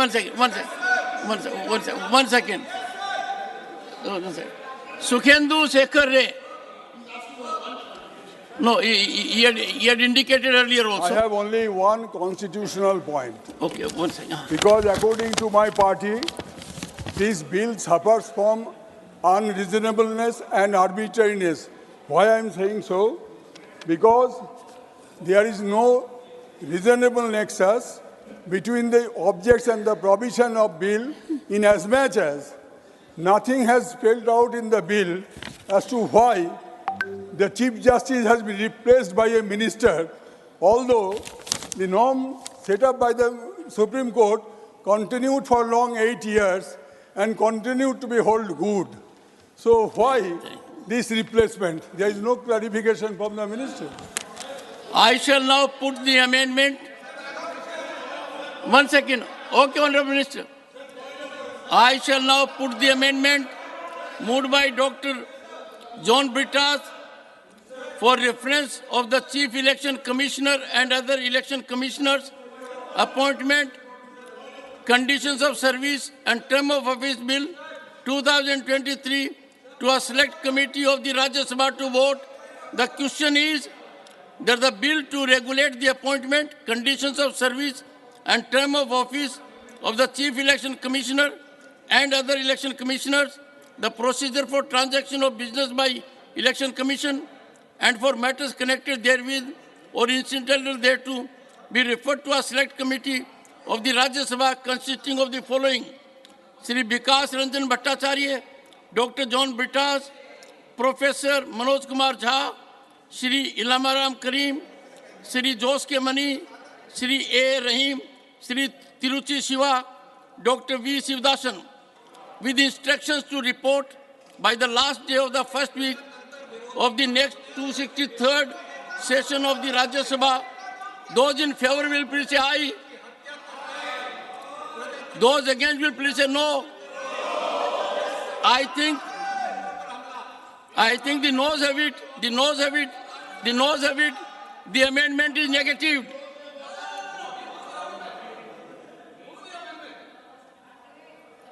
You didn't call me personally. You are reading all the names. No. I move the amendment. No. You are part of a committee. No. Each and every member should be called and ask whether you are moving or not. Take your seat. Take your seat. 1 second, take your seat. Honorable members, I am scrupulously following the procedure. It was already indicated. Do you want to move? That has been moved. Now it is negative. The amendment is negative. I shall now put the amendment moved by Dr. V. Sivdasan for reference of the Chief Election Commissioner and other election commissioners' appointment, conditions of service and term of office bill 2023 to a select committee of the Rajya Sabha to vote. The question is that the bill to regulate the appointment, conditions of service and term of office of the Chief Election Commissioner and other election commissioners, the procedure for transaction of business by the Election Commission and for matters connected therewith or incidental thereto be referred to a select committee of the Rajya Sabha consisting of the following members: Sri Ilamaram Karim, Sri A. Rahim, Sri Santosh Kumar P., Sri Binoy Vishwam, Dr. John Brittas, Dr. V. Sivdasan, with instructions to report by the last day of the first week of next 263rd session of the Rajya Sabha. Those in favor will please say aye. Those against will please say no. I think the noes have it, the amendment is negative. The question is that the Chief Election Commissioner and the other election commissioners' appointment, conditions of service and term of office bill 2023 be taken into consideration. Those in favor will please say aye. Those against will please say no. I think the ayes have it, the ayes have it, the ayes have it. The motion is adopted. We shall now take up clause by clause consideration of the bill. Clauses 2 to 4 stand part of the bill. Those in favor will please say aye. Those against will please say no. I think the ayes have it, the ayes have it. Clauses 2 to 4 are adopted. Clause 5 stands part of the bill. There are 3 amendments. Number 1 and 2 by Dr. John Brittas. Number 17 by Sri Ilamaram Karim. Are you moving the amendments? I am, sir. Are you moving amendments, yes or no? I am moving the amendment to make the EC amendments neutral. moved. I shall put the amendment moved by Dr. John Brittas to vote. Those in favor will please say aye. Those against will please say no. I think high decibel. I think the noes have it, the noes have it, the noes have it, the amendments are negative.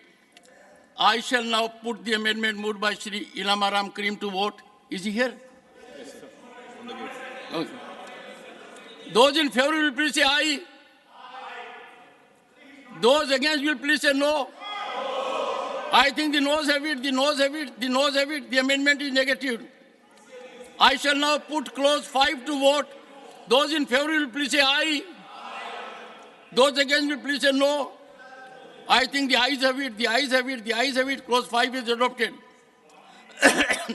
Clause 6 stands part of the bill. There are 4 amendments. Number 3 by Dr. John Britas. Number 18 by Shri Ilamaram Karim. Number 24 by K.C. Venugopal, not present. Number 33 by Shri Arjun Ram Meghwal. You move the amendments? Amendments moved. Except Shri K.C. Venugopal, who is not present. Shri Ilamaram Karim, is he present? Not present. Dr. John Britas? Yes. I shall put the amendment moved by Dr. John Britas to vote. Those in favor will please say aye. Those against will please say no. I think the noes have it. The noes have it. The noes have it. The amendment is negative. Ilamaram Karim not present. K.C. Venugopal not present. I shall now put the amendment moved by Shri Arjun Ram Meghwal to vote. Those in favor will please say aye. Those against will please say no. I think the ayes have it. The ayes have it. The amendment is adopted. I shall now put the clause 6 as amended to vote. Those in favor will please say aye. Those against will please say no. I think the ayes have it. The ayes have it. The ayes have it. The clause 6 as amended is adopted. Clause 7 stands part of the bill. There are 8 amendments, 4 and 5 by Dr. John Britas. Number 19 and 20 Sir, I am moving the by amendments, Shri sir. Ilamaram Karim, not present. Number 25 by Shri K.C. Venugopal, not present. Number 26 and 27 by Dr. V. Sivdasan, not present. Present, yes, noted. Good. Yes, I am moving. I have noted your presence. You are very elegantly dressed today. Yeah, because of... Number 30 by Professor Manoj Kumar Jha, not present. Amendments moved as aforesaid. I shall put the amendments moved by Dr. John Britas to vote. Those in favor will please say aye. Those against will please say no. I think the noes have it. You also think the same way. The noes have it. The noes have it. The amendments are negative.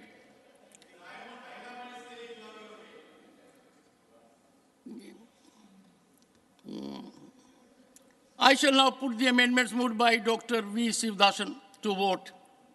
Those in favor will please say aye. No. Vote. I am putting it to vote. You say aye. So you are not convinced. So far not convinced. Those against will please say no. I think noes have it, the noes have it, the noes have it, the amendments are negative. Well, Manoj Jha is not here. I shall now put clause 7 to vote. Those in favor will please say aye. Those against will please say no.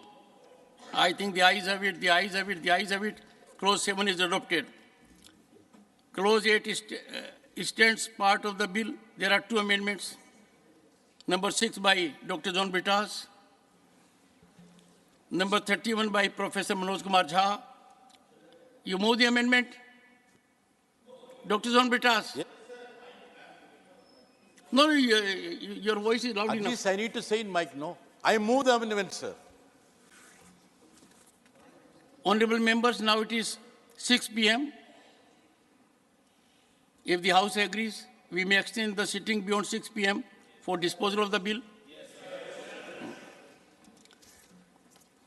I shall first put the amendment moved by Dr. John Britas to vote. Those in favor will please say aye. Those against will please say no.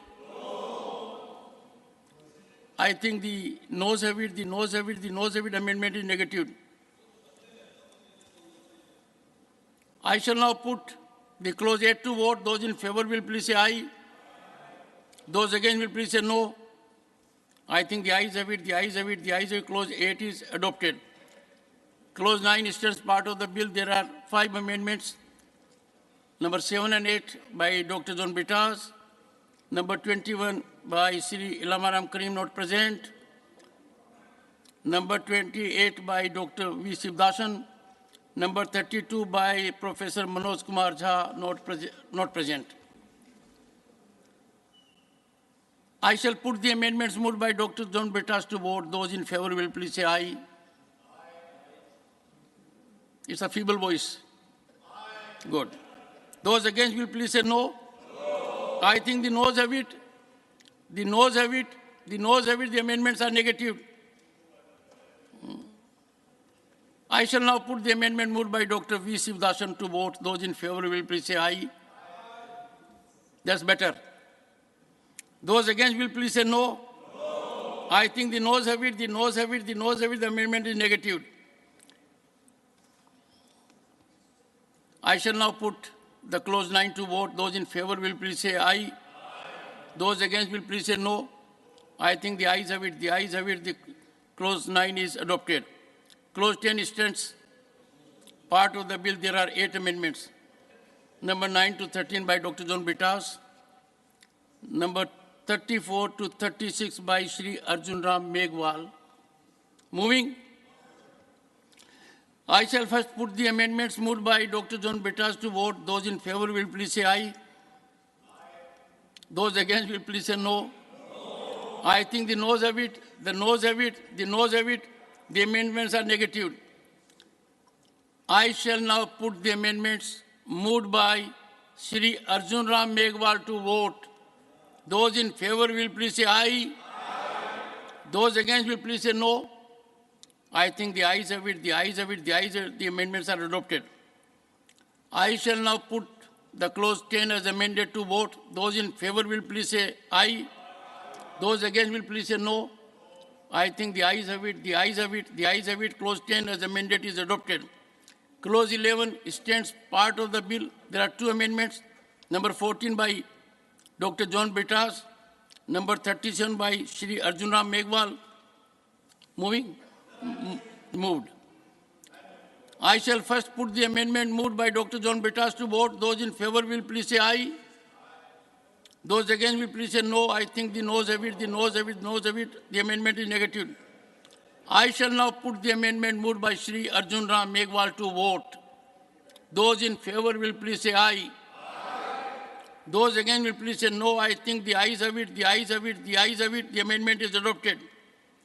I shall now put clause 11 as amended to vote. Those in favor will please say aye. Those against will please say no. I think the ayes have it, the ayes have it, the ayes have it. Clause 11 as amended is adopted. Clause 12 stands part of the bill. Those in favor will please say aye. Those against will please say no. I think the ayes have it, the ayes have it, the ayes have it. Clause 12 is adopted. Clause 13 stands part of the bill. There is 1 amendment, number 15 by Dr. John Bitas. Amendment moved. Sir, I am moving the amendment, sir. Those in favor will please say aye. Those against will please say no. I think the noes have it, the noes have it, the noes have it. The amendment is negative. I shall now put clause 13 to vote. Those in favor will please say aye. Those against will please say no. I think the ayes have it, the ayes have it, the ayes have it. The clause 13 is adopted. Clause 14 stands part of the bill. Those in favor will please say aye. Those against will please say no. I think the ayes have it, the ayes have it, the ayes have it. Clause 14 is adopted. Clause 15 stands part of the bill. There is 1 amendment. In the long race, at last, Dr. John Bitas has made an exit.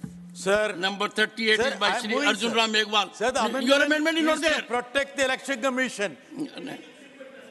Amendment moved. Amendment moved. Those in favor will please say aye. Those against will please say no. I think the ayes have it, the ayes have it, the ayes have it. The amendment is adopted. I shall now put clause 15 as amended to vote. Those in favor will please say aye. Those against will please say no. I think the ayes have it, the ayes have it, the ayes have it. Clause 15 as amended is adopted. Insertion of new clause 15 capital A.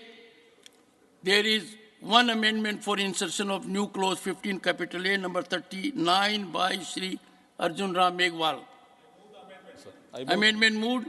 Those in favor will please say aye. Those against will please say no. I think the ayes have it, the ayes have it, the ayes have it. The amendment is adopted. I shall now put new clauses 15 capital A to vote. Those in favor will please say aye. Those against will please say no. I think the ayes have it, the ayes have it, the ayes have it. Clause 15 capital A is adopted. Clause 16 stands part of the bill. Those in favor will please say aye. Those against will please say no.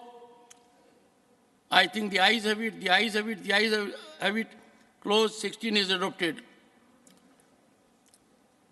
Clause 17 stands part of the bill. There are two amendments. Number 16 by Dr. John Bitas. One second. Number 29 by Dr. V. Sivdasan. Yes, Dr. John Bitas. Thank you, sir. You move the amendment. Sir, I'm moving, sir. I'm moving the amendment, sir, to protect election Amendment moved. I shall put the amendment moved by Dr. John Bitas to vote. Those in favor will please say aye. Those against will please say no. I think the noes have it, the noes have it, the noes have it. The amendment is negative. I shall now put the amendment moved by Dr. V. Sivdasan to vote. Those in favor will please say aye. You moved? Yes, sir. I am putting it to vote now. Yeah. Those in favor will please say aye. You have a support. Those against will please say no. I think the noes have it, the noes have it, the noes have it. The amendment is negative. I shall now put clause 17 to vote. Those in favor will please say aye. Those against will please say no. I think the ayes have it, the ayes have it, the ayes have it. Clause 17 is adopted. Clause 18 stands part of the bill. There is one amendment. Number 22 by Shri Alamaram Karim, not there. I shall now put clause 18 to vote. Those in favor will please say aye. Those against will please say no. I think the ayes have it, the ayes have it, the ayes have it. Clause 18 is adopted. Clause 19 stands part of the bill. There are 5 amendments. Number 23 by Shri Ilamaram Karim. Numbers 40 to 43 by Shri Arjun Ram Meghwal. Amendments moved. I shall put the amendments moved by Shri Arjun Ram Meghwal to vote. Those in favor will please say aye. Those against will please say no. I think the ayes have it, the ayes have it, the ayes have it. The amendments are adopted. I shall now put the clause 19 as amended to vote. Those in favor will please say aye. Those against will please say no. I think the ayes have it. The ayes have it, the ayes have it. Clause 19 as amended is adopted. Clause 20 stands part of the bill. Those in favor will please say aye. Those against will please say no. I think the ayes have it, the ayes have it, the ayes have it. Clause 20 is adopted. Clause 1, the enacting formula and the title stand part of the bill. Those in favor will please say aye. Those against will please say no. I think the ayes have it, the ayes have it, the ayes have it.